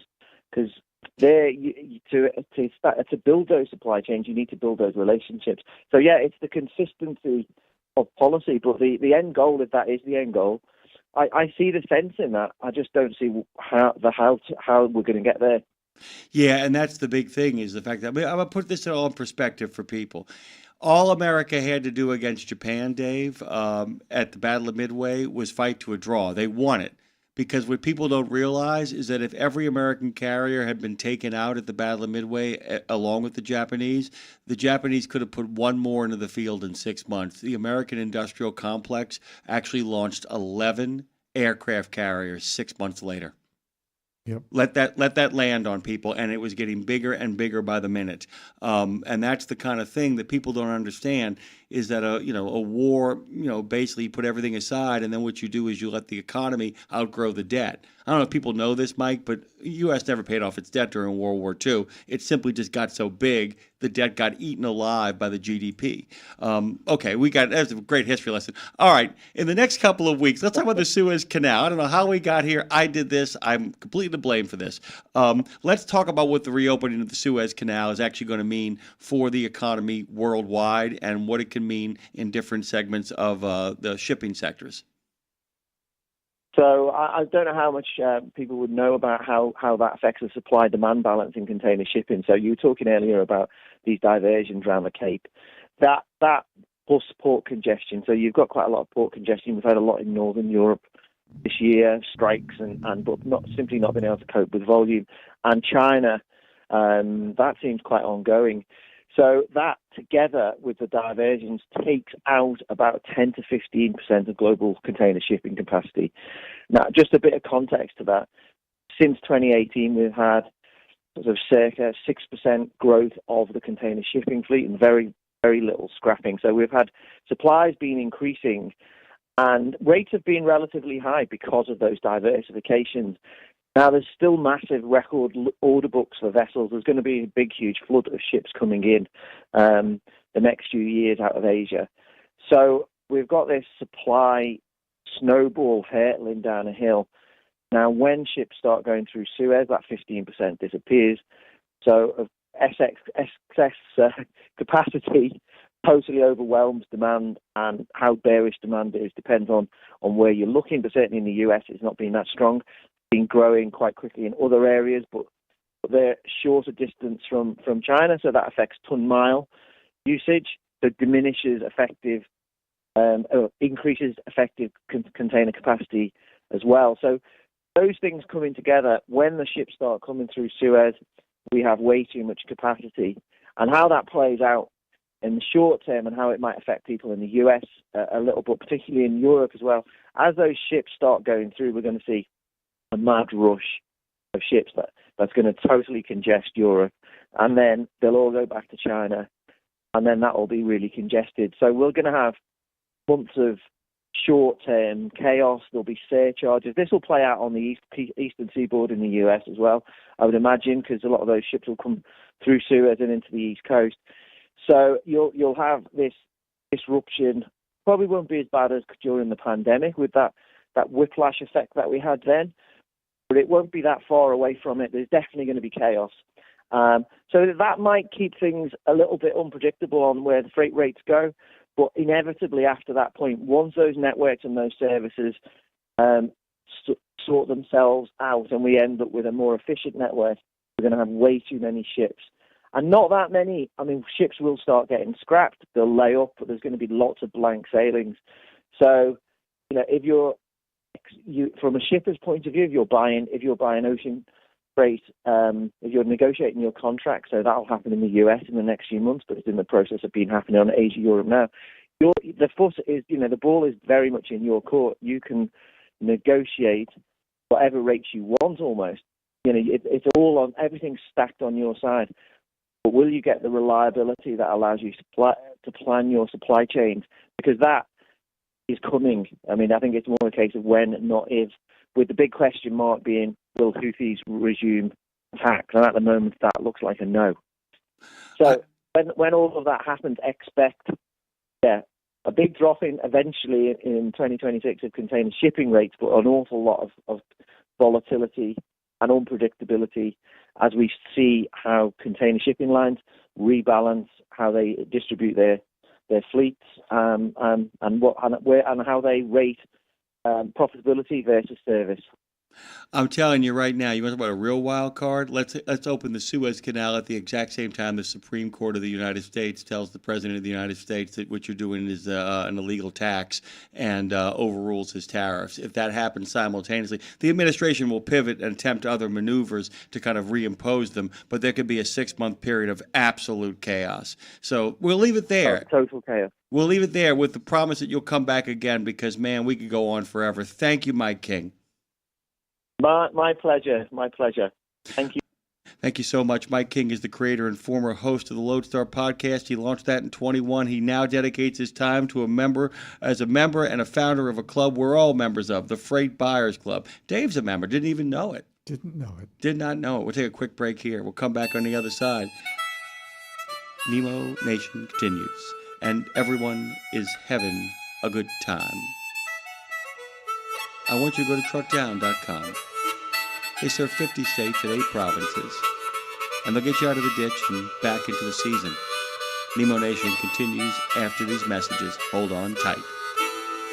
Check out the new over-the-top lineup at participating Country Pride and Iron Skillet restaurants. 3 gigantic sandwiches loaded with flavor. Try the chicken parm stack, the big country combo, or the ultimate smash melt. The ultimate smash melt. 2 delicious smash burger patties, surrounded by 2 grilled cheese sandwiches. 2 sandwiches in 1. Visit your favorite Country Pride or Iron Skillet restaurant and come hungry. Available for dine-in only at participating Country Pride and Iron Skillet restaurants inside TA or Petro Travel Centers. At Radio Nemo, we believe in finding your tribe, your people, your gang. But you can't find your gang unless you find yourself, and you can't find yourself unless you write, right? Lindsay Lawler's We Should Write is a podcast about the healing power of writing. It dives deep with creatives of all types to discover how putting a pen to paper helps them work their stuff out, and maybe gives you the permission slip to do the same thing. We Should Write, live at noon in the center every Wednesday and then everywhere you get your podcast. Go to RadioNemo.com and learn how to write yourself to healing, creativity, and clarity. Right? There are precious few nonprofits in the trucking industry, and even fewer that make a tangible difference in the lives of professional drivers. So thank goodness for the St. Christopher Fund. Since 2008, over 4,000 over-the-road semi-truck drivers have turned to the St. Christopher Truckers Fund when a medical issue took them out of work. The SCF steps in and pays necessary household expenses such as mortgage, rent, utilities, insurance, and vehicle payments. The SCF also provides free health and wellness programs for drivers. So find out how the SCF can help you, or help the SCF yourself. They'll turn your dollars and cents into that tangible difference for the professional drivers who need it most. Support our highway heroes with a donation at truckersfund.org. It's Nemo Nation, a show that moves as fast as American transportation. So buckle up, because here we go. Have you heard of Choir? Choir? I don't think so. Madison, you don't have to answer. You can just nod. Madison with a T, by the way, has stepped in for Phone Master Dre, who we sent home for the day. Heroic, by the way, of Dre to come in here, by the way. I could not believe he was sitting and there he and I talked yesterday. He said, no, I'm going to be there. And I said, I want you to remember, though, I said, when you get on the road, I said, you haven't gotten behind the wheel of a car since the event. I said, just a quick reminder, I said that once you get past about 15 or 20 minutes of driving, as any of the men or women out there that comment on this show, Marshall can tell you, Trucker Bosun can tell you, oh man, it's like driving Anybody knows it forces you to core up, and it will kick the hell out of you. Madison is with us this morning. Have you heard of Choir? She's giving me a big head shake. No, I would ask everybody to look them up. It is it's a collective. People show up and they will sing popular songs together. And they get people like the Bare Naked Ladies to show up and sing with them. I've posted a couple of them, as a matter of fact. There's a great one where the choir of people, just all these people gathered in a hall, David Byrne sings David Bowie's Heroes, but they sing it with him. And I would really recommend, Dave, look up Choir, and look up the one with the Bare Naked Ladies, who sing 1 week, but David Byrne does Heroes, and it's deeply, deeply moving. The idea of getting, a couple of thousand people together to sing, the Jetsons is actually deeply moving as well. But there's some really lovely stuff that they've done, and I can't wait for you guys to dig into that. I discovered them recently. They've been around for a while. It just brings a little smile to your day. I actually posted one of, remember Men at Work? Day After Day. That song, there's a version of that I've posted on my Facebook page. You can find it over there if you scroll down a little bit. Just really fun stuff. I bring up music, by the way, because our next guest, Dave, is somebody who just loves music as much as you do, as much as I do, as much as Lindsay does, is a deep passion for one of my favorite bands, Pink Floyd, among numerous other things. You know Norita Taylor, don't you? Yes, of course. I mean, good morning to you. Good morning. Hey, good morning, you guys. How you doing? I always click likes on your posts when you're playing music. Yeah, You're doing keyboards. I'm doing great. Yeah, so it's a good Monday morning here in Great Valley at OOIDA. Let's talk a little bit, because so much of what you have pivoted to in your new role, it's almost like, people get these new gigs and they end up doing all the things they used to be doing. Nothing's really changed, except they got a whole bunch more on your plate. Can you kind of unpack for our listeners who've come to know you as one thing, what it is you're doing right now? Because I think it is really cool and plays into a lot of your strengths that you're able to carry over from previous roles.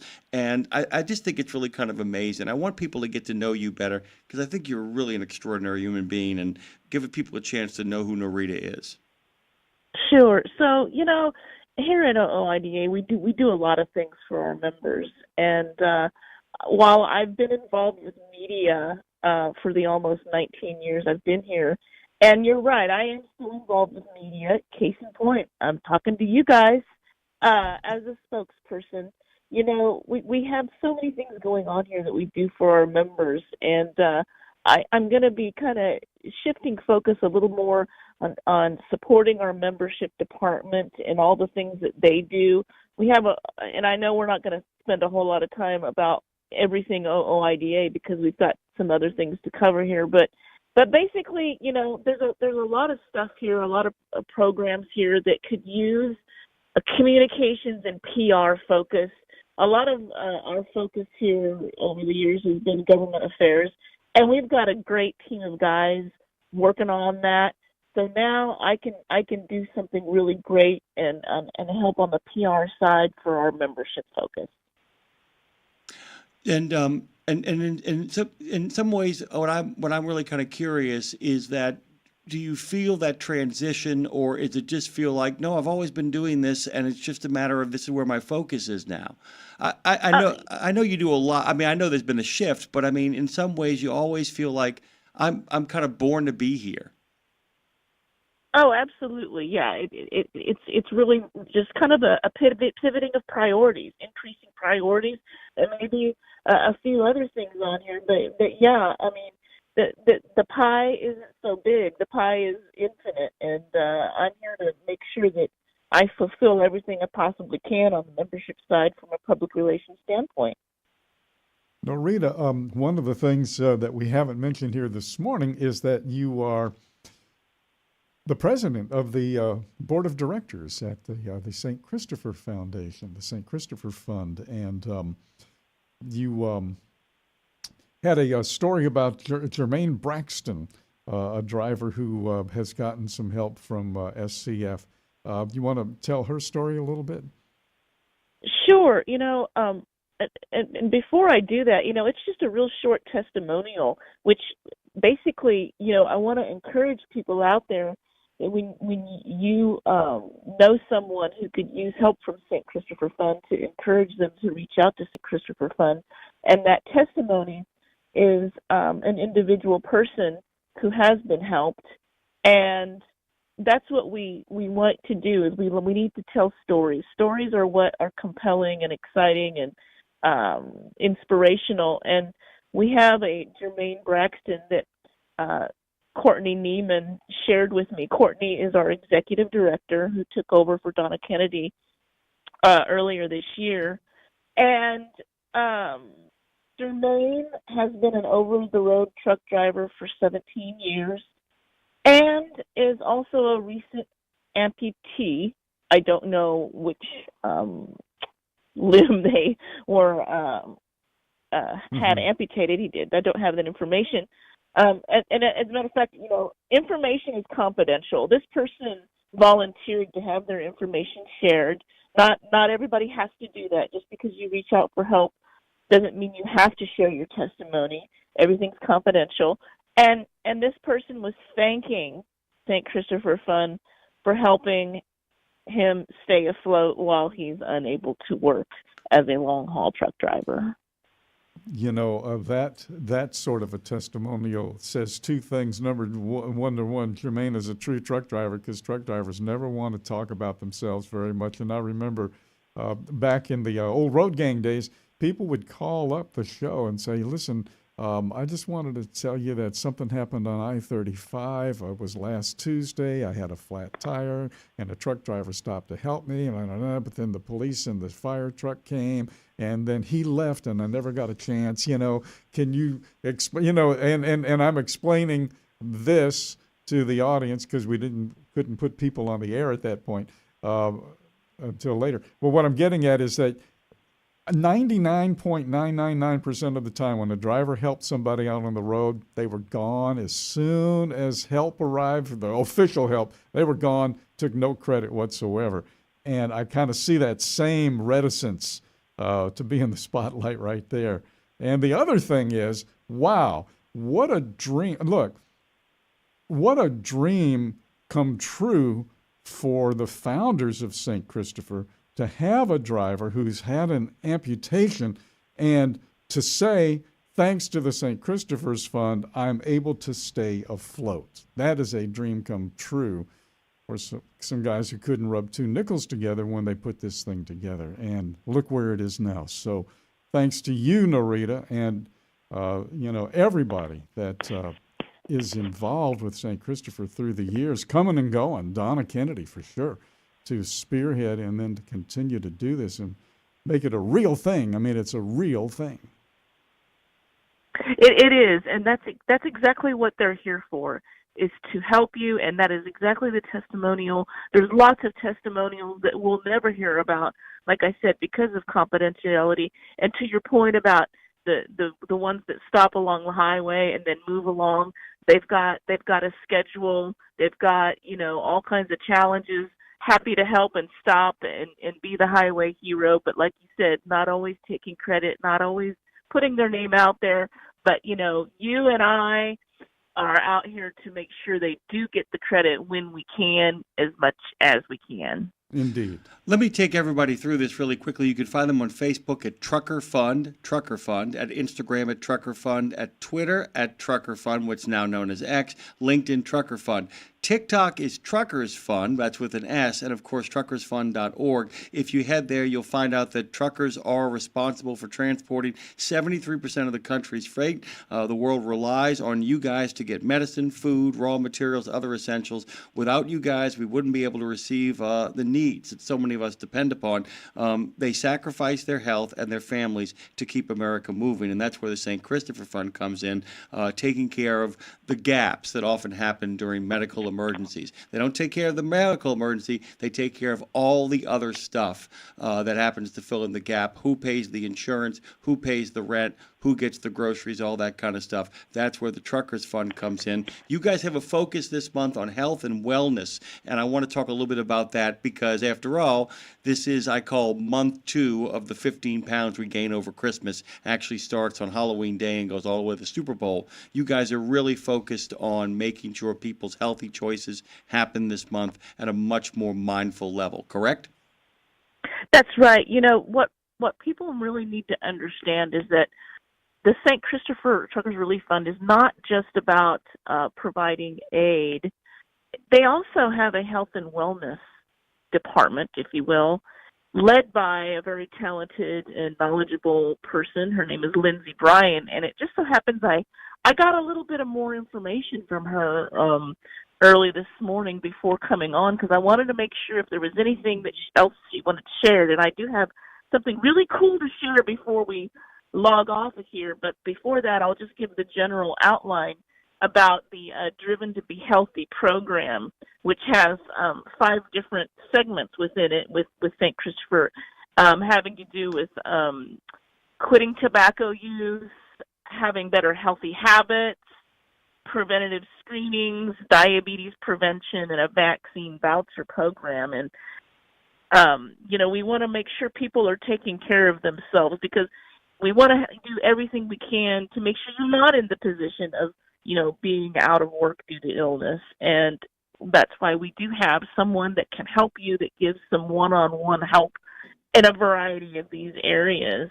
And, you know, we want to make sure they know about these things and according to the kind of help that you need. And Lindsay started this program, the Get Preventative Screenings, a couple of years ago, and has given out more than 150 cancer screening kits for prostate and colorectal.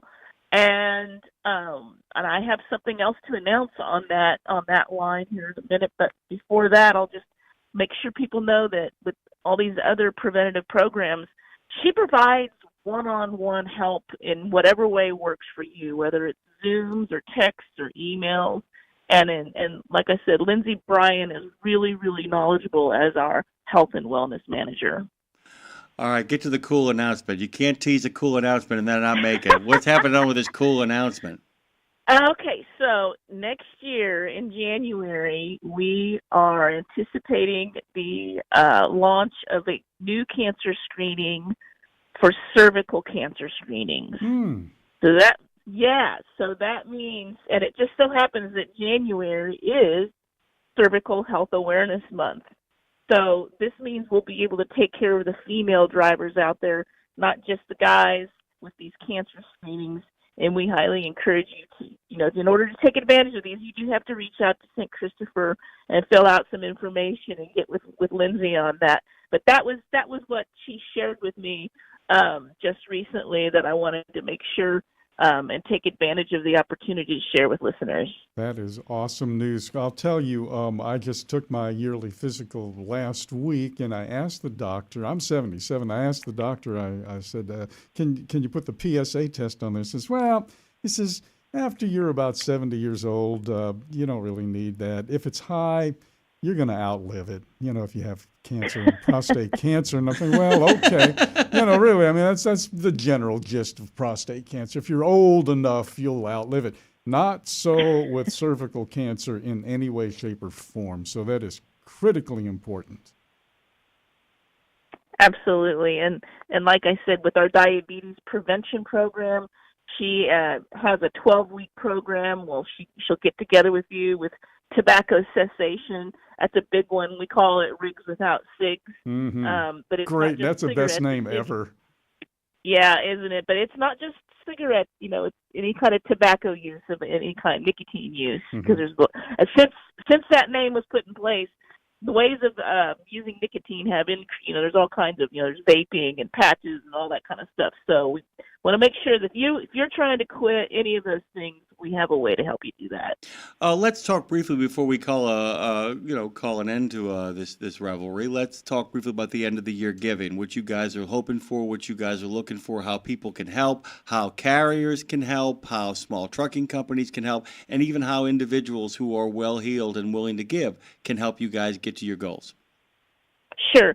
So, as you know, we rely on generosity of everybody out there, carriers, drivers, sponsors, and, we want to make sure that as people are considering their year-end giving, who they want to give donations to, that they don't forget that St. Christopher Fund is here and very much willing to accept donations and sponsorships. You just have to go to the website or give them a phone call at truckersfund.org is where you can go and you can make donations, or you can give them a call. They'll certainly happen to hear from you. But basically, the point being is that as you're considering your end-of-year donations for your tax write-offs, money that you just want to throw it their way.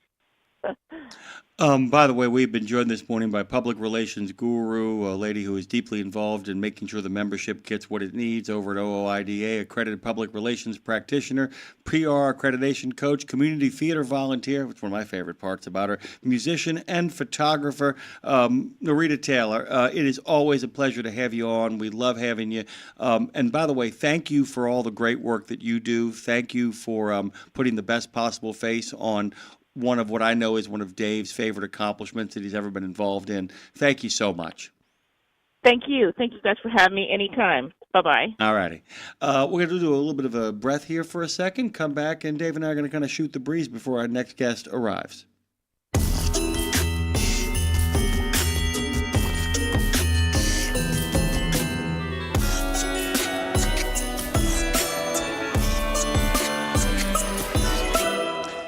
Must have been nice to get a bit of a, to be able to come in town for the Vet Ready Summit and then be able to turn back around.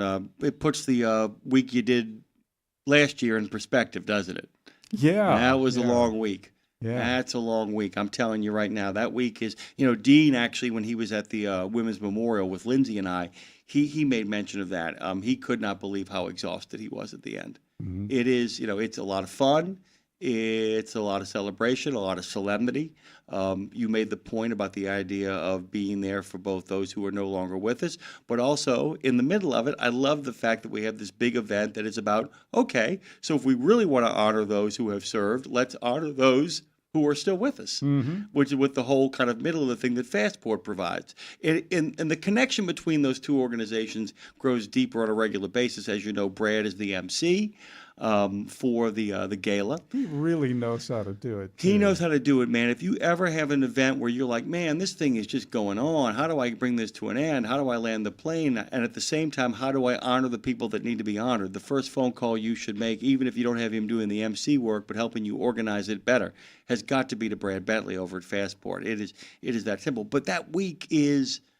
And Marshall could tell you, too. I mean, at some point, probably in the next couple of days, Marshall will give us a call and give us kind of a recap of his first experience with Rees across America. And I know there are others of you who are dying to do it.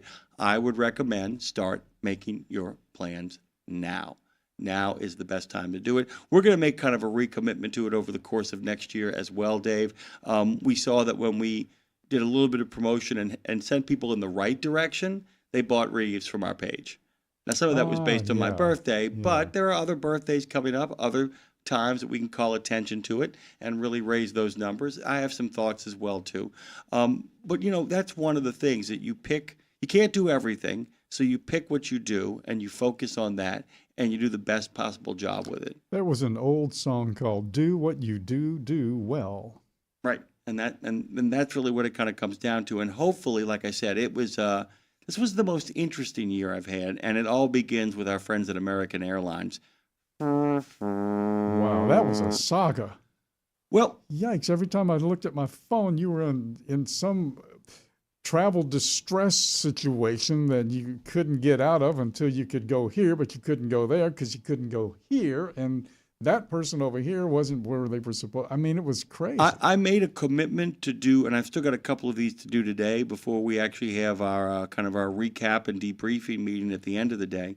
I made a commitment to write my thank you letters first, my thank you emails first, before I'm actually going to deal with our friends over at American Airlines. And we have a little bit of time here. This is my grievance. My grievance wasn't the 6 delays. My grievance wasn't the canceled flights. My grievance wasn't going to Providence, where I couldn't rent a car because it was closed, the rental center. Alamo, by the way, was terrific. They immediately said, yeah, go pick it up at Logan instead. Mm-hmm. We'll move it from Mm-hmm. the location in Bangor and move it to Logan. And they even said, we're not going to charge you for the day you didn't show up. That's ridiculous. Mm-hmm. You had no control over this. They were great. The Uber driver, Jose, the Puerto Rican elderly gentleman who met me at the airport with a cup of coffee in his hand like he promised, wasn't the problem. Yeah. That was kind of fun and exciting. And there was a real kind of joy of Courtney calling me that morning, desperately trying to reassure me that I could catch a train from Boston, only for me to tell her I was an hour and 10 Courtney minutes. George at Wreaths. Yeah, Mm-hmm. only to tell her I was an hour and 10 minutes away. There wasn't any real aggravation at the fact that my Airbnb was 45 degrees when I got there because the furnace had been blown out by the winter storm. I mean, after all, the man who rented me the Airbnb sent his parents over to sit with me until the furnace guy came out. There wasn't any aggravation at him. He was a little bit late because his grandson was playing in the state championship. So y'all were really huddled together on the sofa for body warmth? Is that what you meant? No, that would have been really creepy. But she looked kind of warm. It's really creepy because that's the first thing I was picturing too. Yeah, no, I mean, but just having somebody to talk to and hang out with made a big difference as well, and that was really kind of them to do that. None of that was a problem. The hour and a half I had to drive to Bangor to pick up my luggage, and the hour and a half I had to drive back to pick up my luggage, none of that was a problem. The problem is that on that Sunday, what I was doing was I was on the phone saying, one, I wanted my flight moved from Bangor to Logan so that I could return the car. They were willing to do it, but they were going to charge me $83 more. And I'm like, I didn't cause this problem. And I stayed on the phone an hour before I got in the car, whole drive up there, while I was up there, drive back, hour afterwards, and thought I had it worked out that the flight just transferred over and have to pay for it.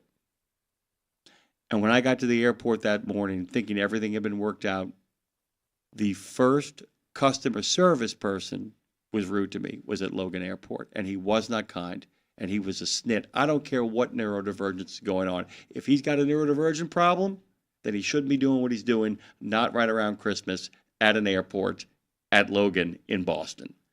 He was unkind, and there was a little bit of gleeful smugness to this has not been worked out. And he picked up a phone, and he made a point of not talking loudly in front of me. You know that thing where they talk in front of you, but they're keeping you out of what's going on? Unkind. And then it was the policies of American Airlines to do that, because what they do, Dave, is they make sure that they label everything as a weather cancellation, so they don't have to reimburse you. There were no offers of a place to stay. There were it was all just, it was cruel. It felt cruel. It felt gleeful, the last step of all of that. So I'll be writing them. I will be right. I don't know if it's going to make any difference. I do know, though, that if I don't get the resolution I want, I am going to enlist as many people as I possibly can to point out to them how awful, in fact, they are. Somebody's making money. Some CEO is making money. Some COO is making money. Some people are making money over there, or they wouldn't still be in business. And I would remind all of them that had it not been for the American taxpayer, they all would have gone out of business after 9/11. I've always found that I've only had to fly American Airlines several times in my life. Never did like them. It's always an attitude problem. Always. And it feels like a racket. The smug. When you said smug, that's the word. The biggest airline company in the world, they behave like that. Southwest Airlines. Our plane was delayed because there was a slight mechanical coming home from Reagan. We were supposed to leave at 2:10. We left at 2:40, and then we taxied for a while. So we were about a half hour late. We got into New Orleans 5 minutes early. That's Southwest. Yeah. I mean, they'll get you there. They'll get you there. They'll take the hit. You know, and here's the thing. Like I said, I don't even mind when, like I said, everything that went wrong was kind of. I've been in those situations in much more dire circumstances than I was at Reagan. There was something kind of fun about the improv, about turning around, realizing that there was no way I was getting to Maine. I was going to get there 2 days later because I'd waited so long trying to get a flight that would get me there that night that I literally ended up not being able to get any place to Bangor until Sunday. And to turn and see that. By the way, that guy was terrific. The guy who was telling me they can't do this, while he was typing simultaneously and then handing me the ticket to the Providence one. That was, I've been in those situations. There's something fun. If you don't have kids with you, if you're by yourself, there's something fun about improving, about figuring things out on the fly. Mm-hmm. Did not have a problem until that snit. Mm-hmm. And I felt set up. I felt like a lot of my time had been wasted on Sunday. I really do feel like my time had been wasted on Sunday. I was so frustrated that I almost called Alamo and said, hey, is there any way I could leave this car in Bangor? But I didn't want to do it to them. You know why? Because they were kind. Mm-hmm. Across the board, kind, understanding, reasonable.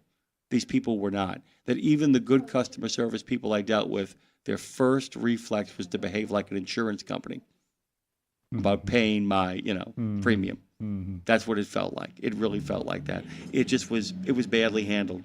And I'll tell you, a lot of our driver friends made me really laugh, saying, now you know what it feels like to be a trucker? No, I don't. I have no idea, but I appreciate the sympathy. I still don't know what that's like to sit at a dock for that long and wait that long. Yeah. I got a taste of what that's like on a daily basis. So it made me actually more grateful for the men and women who drive the goods and services across this country. But while I am thankful and honored by the comparison, I didn't endure anything what you human beings endure out there, making sure that people have wonderful Christmases. And everybody here at RadioNemo.com appreciate you. We got to take a break. Speaking of people that appreciate truck drivers, one of our favorite people is coming back for a second visit, Dave. Yes. Meredith Ochs. Yes. I'm pleased. I'm thrilled. Lots of stuff to talk about. Let's do a little Christmas shuffle over to the next part of the show. We'll be back after these messages. It's RadioNemo.com, Nemo Nation. We'll be right back.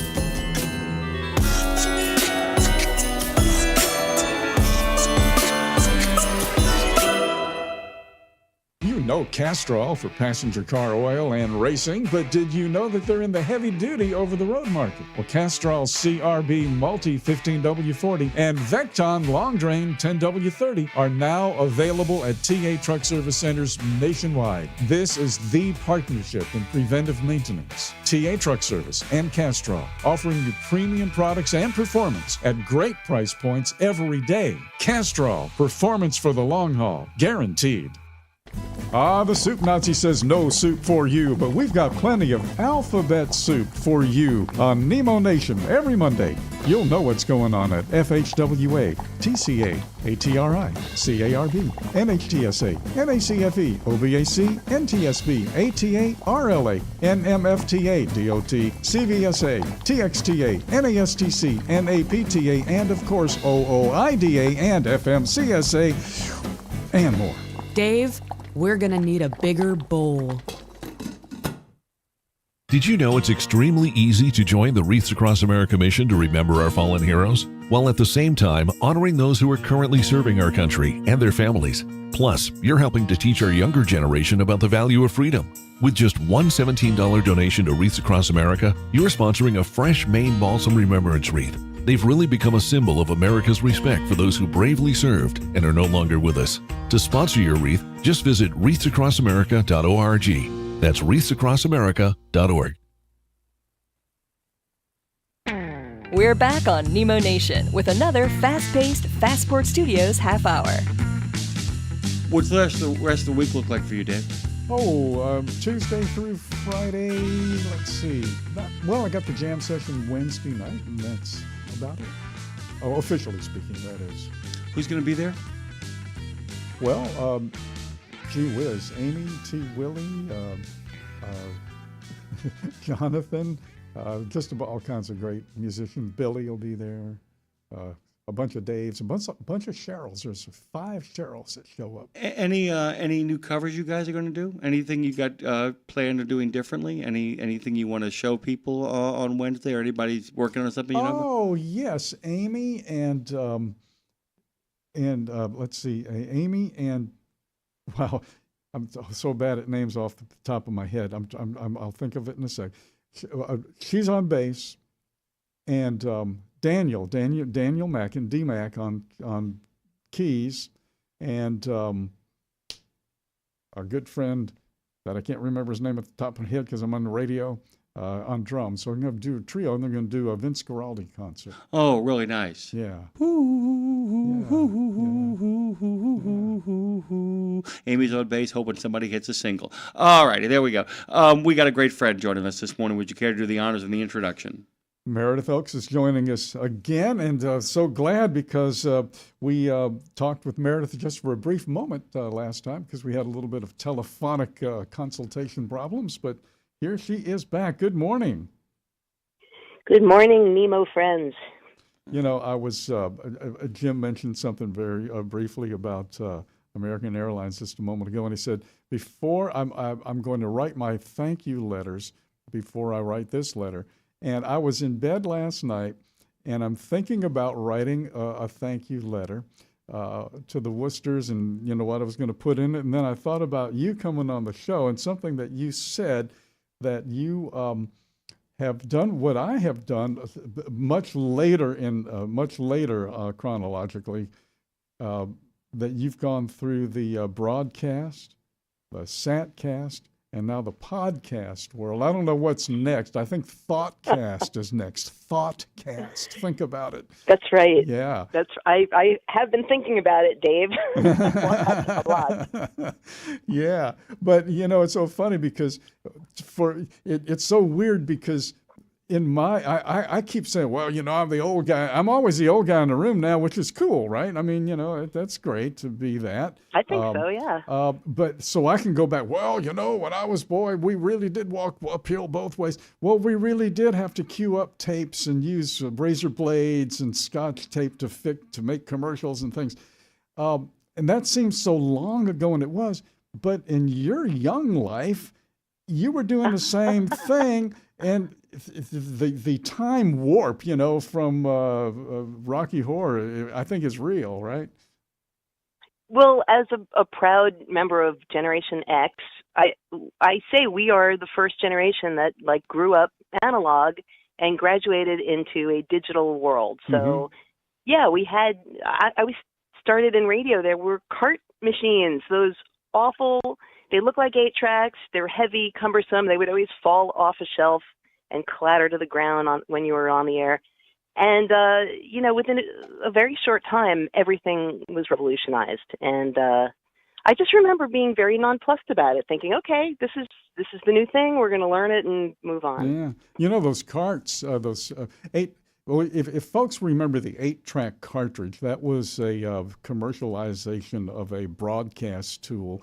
And it was a little case like that, looked like it, and you stuck it in the machine, and it put a tone, a low bass tone of 25 hertz, the lowest note on an organ. But the machine could hear it, people couldn't hear it, but when the machine heard the tone, it stopped. And then when you hit the button again, it started. And when it heard the tone, it stopped. Beautiful. But they were expensive little things. They weren't cheap. And we had thousands of them, right? Yeah, they were for everything, ads, sound bites, whatever you had that needed to get on the air fast. But it was just a cumbersome, I mean, I get that it was like state of the art at the time. But then when you moved into digital, it was like, wow, this is so much easier if you can master the initial, you know, learning how to, embracing the new technology. But yeah, I mean, I guess all that stuff has its charms, right? Like vinyl will never go away. I mean, in the 90s for a short time, people were throwing their records out onto the street, and I was picking them up and taking them home. Yeah. And now everybody loves vinyl again. We got a room full of them here at the Day Guy We house. actually went out and we got stands, wall stands, so that we could actually change the lineup, and we changed all of the trucking albums over to trucking Christmas albums. So in the back of the studio here, we actually, and I had this idea, and Lindsay and I, if we have any time, we're still going to do it.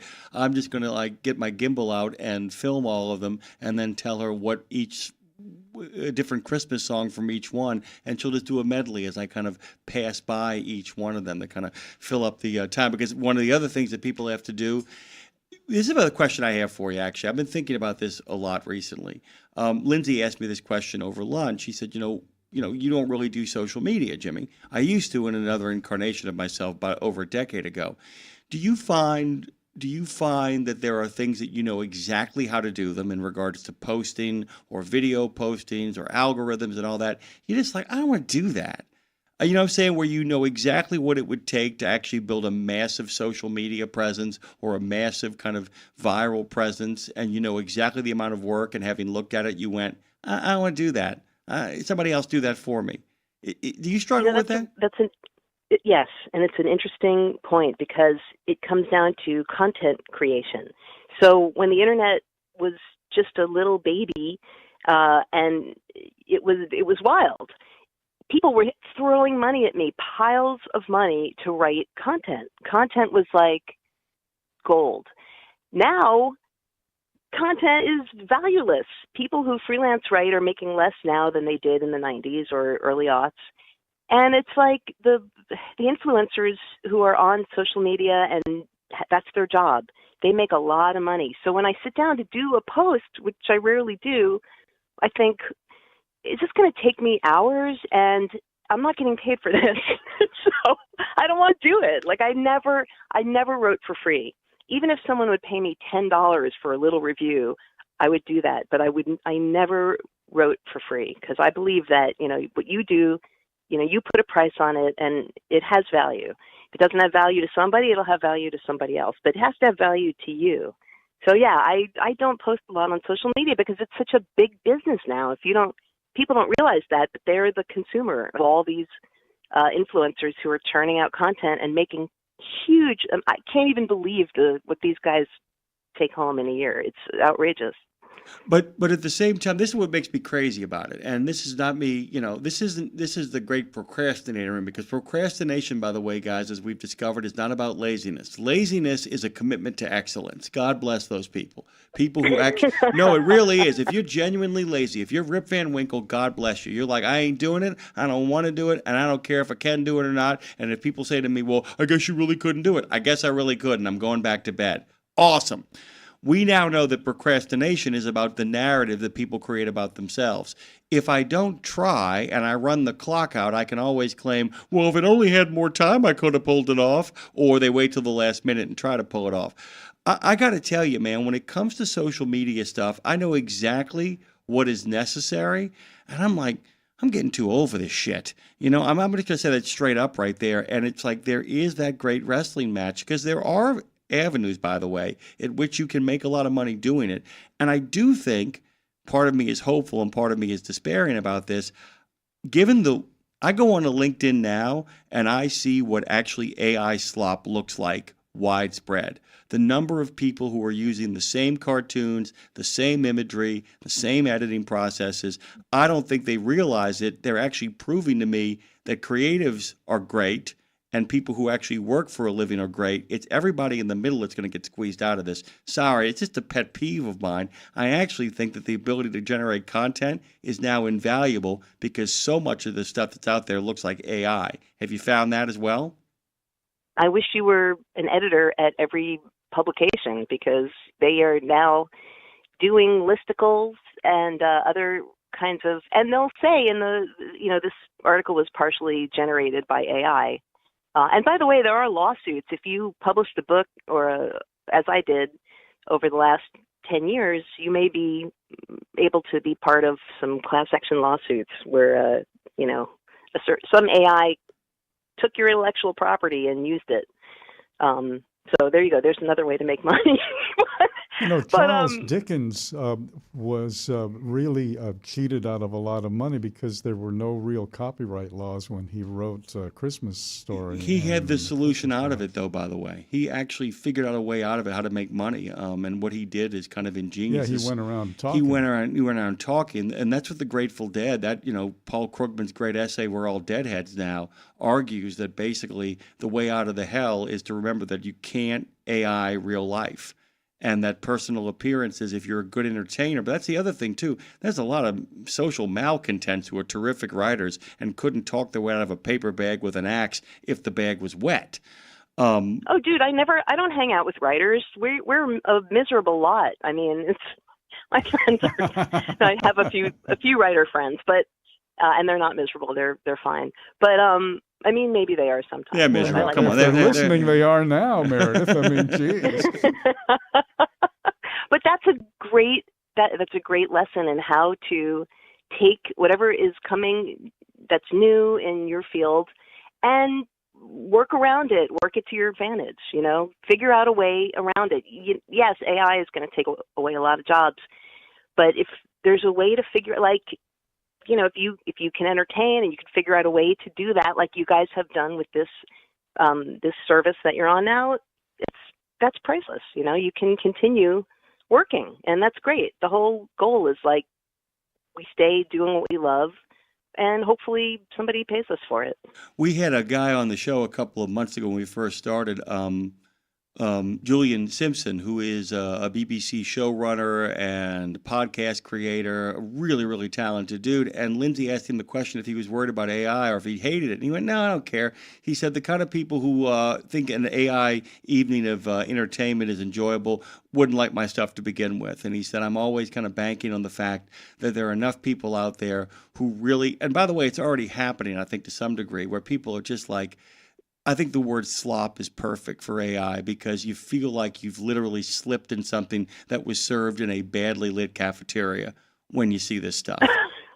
Right, the digital slop. That's like the word of the year or something. It's amazing. Yeah, but the fact that you even know that means you're paying attention and you're going to be able to master whatever this is and come out on the other side, still successful and still working. I always try to parallel things to trucking. I'll say radio.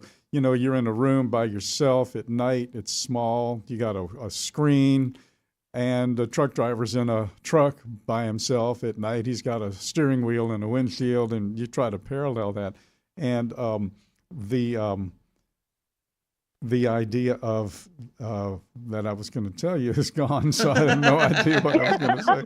But it was good, too. You made a good point. But I'll think of it in the middle of something else you're saying, and I'll break in. It's the connection, too. I think to some degree, Meredith, and you can talk about this, is that, we talk to people who are isolated in time and space. They are isolated in their own little world. And so in many ways, what you did, what I do, what you still do, what Dave does, what he still does, et cetera, is that we're always trying to figure out the point of connection between our friends out there on the road. And to some degree, we have a certain level of empathy because we're right there with them. We're trapped for a certain amount of time, a certain amount of hours for an extended period of time to keep the damn thing moving, right? I agree. And conversely, they identify with us too, despite that we may have very different ideas about things. That I grew up, I was born in New York City. People would say, what do you know about trucking? I'm like, well, I was in bands for years. I traveled for years with friends, with my husband, with my family as a kid. I know every state. I know every truck stop because I've been there. And the connection of, our lives are different. Like drivers who are alone a lot, we're alone in our little workspace. So yeah, I think the point of connection works both ways. And I always felt like it fostered a lot of understanding between, the rural part of this country and the city parts of this country. Like whenever they do a project, like in New York City, it was the 34th Street bus project. They wanted to ban cars and trucks from this huge, major East-West Avenue in New York. And I would talk to people who are making decisions about this stuff and say, do you understand that truck drivers, you can't say, well, you can only come into the city on Wednesdays and make your deliveries. That's not how it works. But really, we all need each other. That's what makes America great or whatever. But to try to get some understanding between, people who may never visit each other's places where we live and work and hang out and have fun, that was a big goal of ours. And I'm sure yours too. By the way, for those of you who just joined us, Meredith, if you don't know, and you do know, is an award-winning broadcaster, journalist, and author. She's worked at NPR.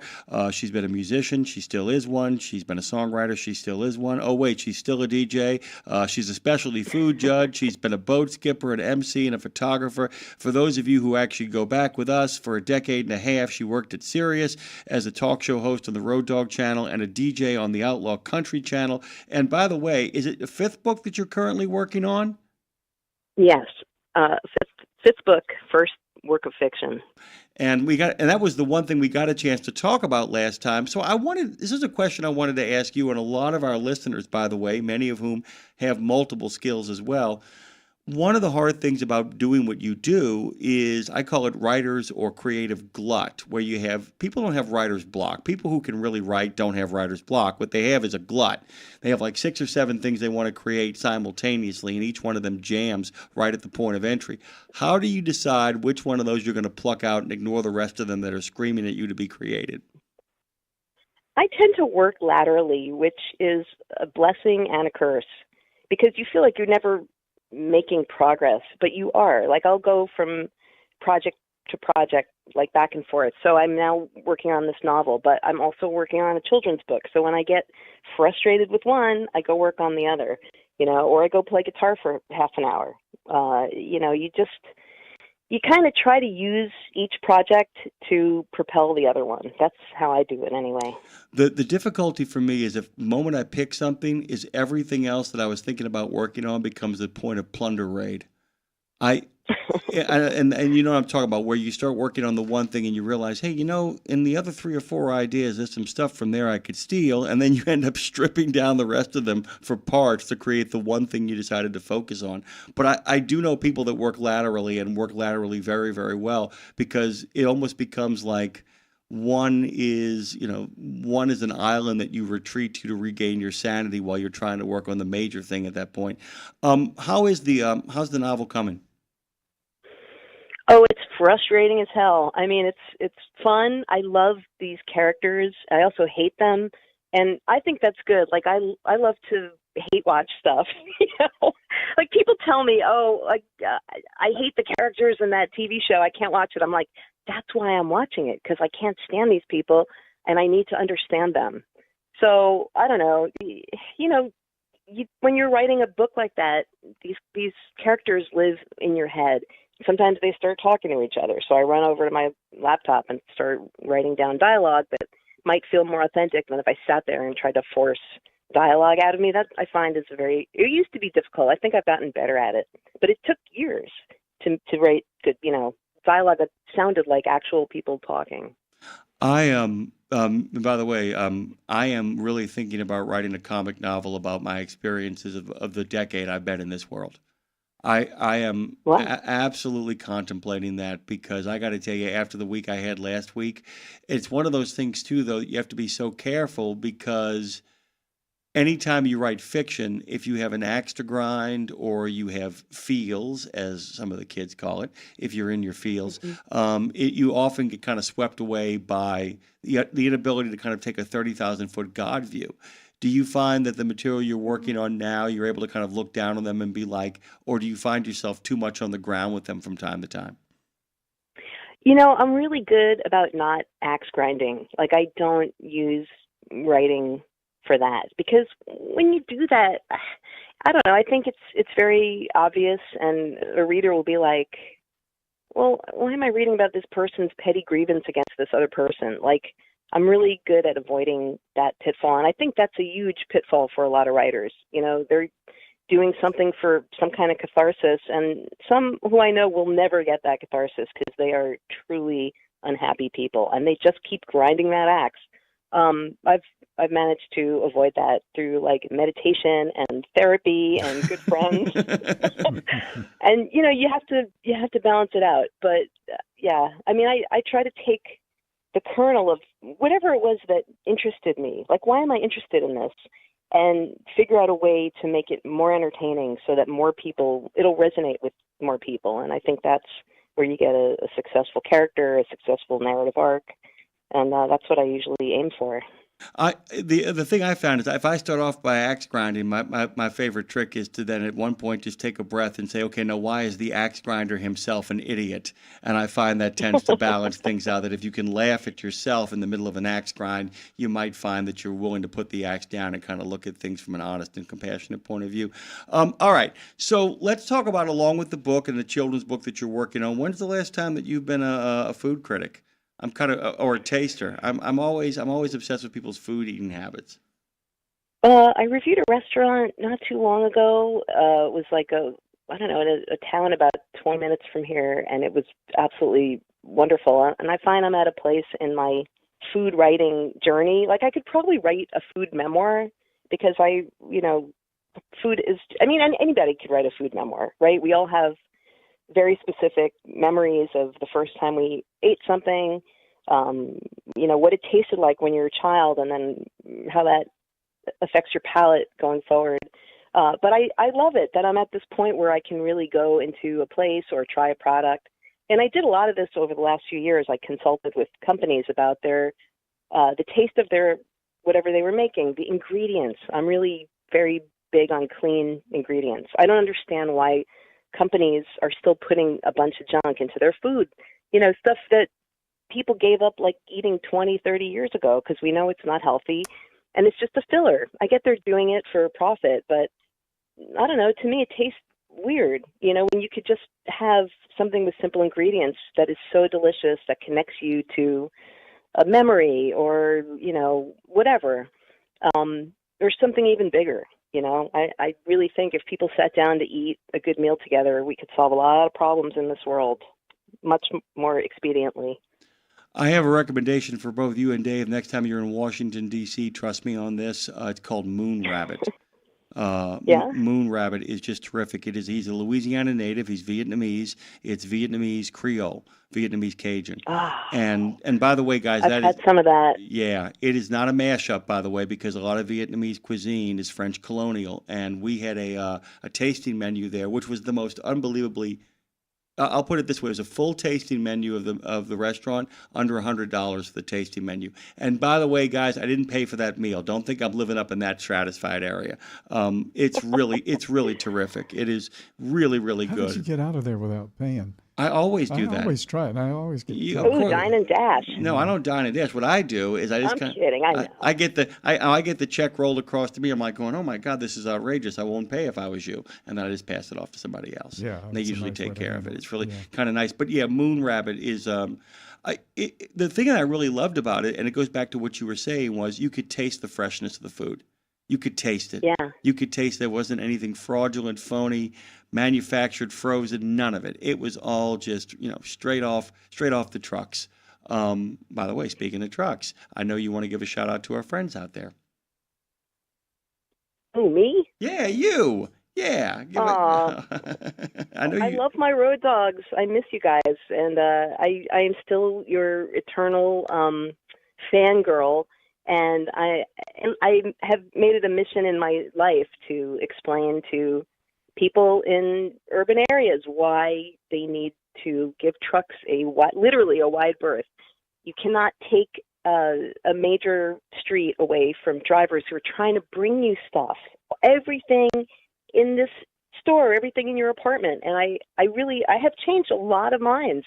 And I remember sometimes listeners will call up, New York City, you can take it. And I'm like, but you need us. This is like center of industry. There's millions of people here who need stuff that you can make money bringing. And so, I am like your liaison always, self-proclaimed, but still. I feel like I've changed a lot of minds. I do too. And by the way, we're always out there trying to build as many bridges to these people as we possibly can. There isn't a single person where my dad tells people now, do not bring up trucking around my son unless you are ready to get sat down and told what for. Okay, before we get out of here, because we're out of time, is there anything that you are doing right now in particular that you want to promote or push people towards, and where can they find you? You can find me on Instagram. That's my favorite platform. You can see my mom, who went viral on TikTok and Instagram. I'm so proud of her. She's my eternal role model. She's just at her age, she continues to learn every single day and work and just be productive and positive and funny and smart. So anyway, Instagram, Meredith Ochs at Instagram. I guess I'm on Facebook too, but not as much. MeredithOchs.com is just a little portal for projects I have coming up and when they actually happen. But I'm just so glad to be here a week before Christmas and wish everybody Merry Christmas or Happy Hanukkah or whatever you celebrate. Or just have a wonderful end of this insane year. And if I may wish the best for all of you. I'll just interject that Ochs sounds like the tree, but it is not. It's OCHS. Meredith, OCHS. MeredithOchs.com. By the way, Thank you. your Rock and Roll Women book still is one of my favorite gifts to give to any badass women I know in my life or any aficionados of rock and roll. It's a terrific piece of work, and you can find that and everything else over on our It goes website. back to 2018. It goes back Thank to you. 20. I'm so proud of it. Yeah, you should be. It's a gorgeous book. It is beautifully curated and wonderfully written. Thank you, Meredith. We got a chance to finally have the conversation we didn't get to have last time. Thrilled to have you back. Anytime. I love speaking with you guys, and keep on trucking. Oh, Meredith, one thing real quick. Talk about a non sequitur. The first time I ever had escargot, speaking of parallels, was at the Mid-America Trucking Show, of all places. Wow. Yeah. Wow. That's a story for another day. I'm going to need to hear how that happened. Thank you, You Meredith. guys are in the food capital, so enjoy. Go to Dookie Chase for lunch or whatever. You're right near there. Actually, we are really close to Dookie Chase. By the way, we're also really, really close to Mandina's, which I highly recommend as well. Thank you, Meredith. Oh, thanks, you guys. Talk to you soon. Bye. This has been Nemo Nation. It is hosted by Dave Nemo. I stick around and shoot my mouth off a little bit too much. I'm Jimmy Mack. Madison with a T took over ably on behalf of Phone Master Dre, who made the trip and has now made the trip. Seamless transition. Seamless transition. You never knew it happened. That's how we roll around here. Hope you guys are enjoying everything. Don't forget that tomorrow we begin with Road Gang Radio, which means 2 hours of making a living and 2 hours of making a life, followed immediately by another edition of Trucking with OOIDA. We want to thank all of our friends out there who were part of the show, from the Good Pastor to the Dean on the Scene to Breaker Talkbacks, the terrific Terrapin Taris. I like that. Tara Garris becomes Taris. And all of our other guests, too, from Alex Leslie and Michael Freeze and Mike Roeth. And, of course, big congratulations to Charles, the winner of the Transition Trucking Driving for Excellence Awards. Big congratulations, by the way, to our friends from Fastport and the Chamber of Commerce and Kenworth and our friends at Sonopar, all who did so much to make a terrific vet summit happen over there. And I hope everybody from Reeds across America is getting at least 12 hours of sleep. They're going to need it because the work begins almost immediately tomorrow. We will talk at you tomorrow. Jimmy Mack, Dave Nemo. Get the heck out of here. Go have a fun day. Get to where you got to go. Make that happen. And then take a moment to kind of reflect on all that you've accomplished and all you will accomplish over the course of this amazing week. Check us out at RadioNemo.com and find out all the places where you can find us. That's the best place to start. Thank you, Dave. Thank you, Madison with the T.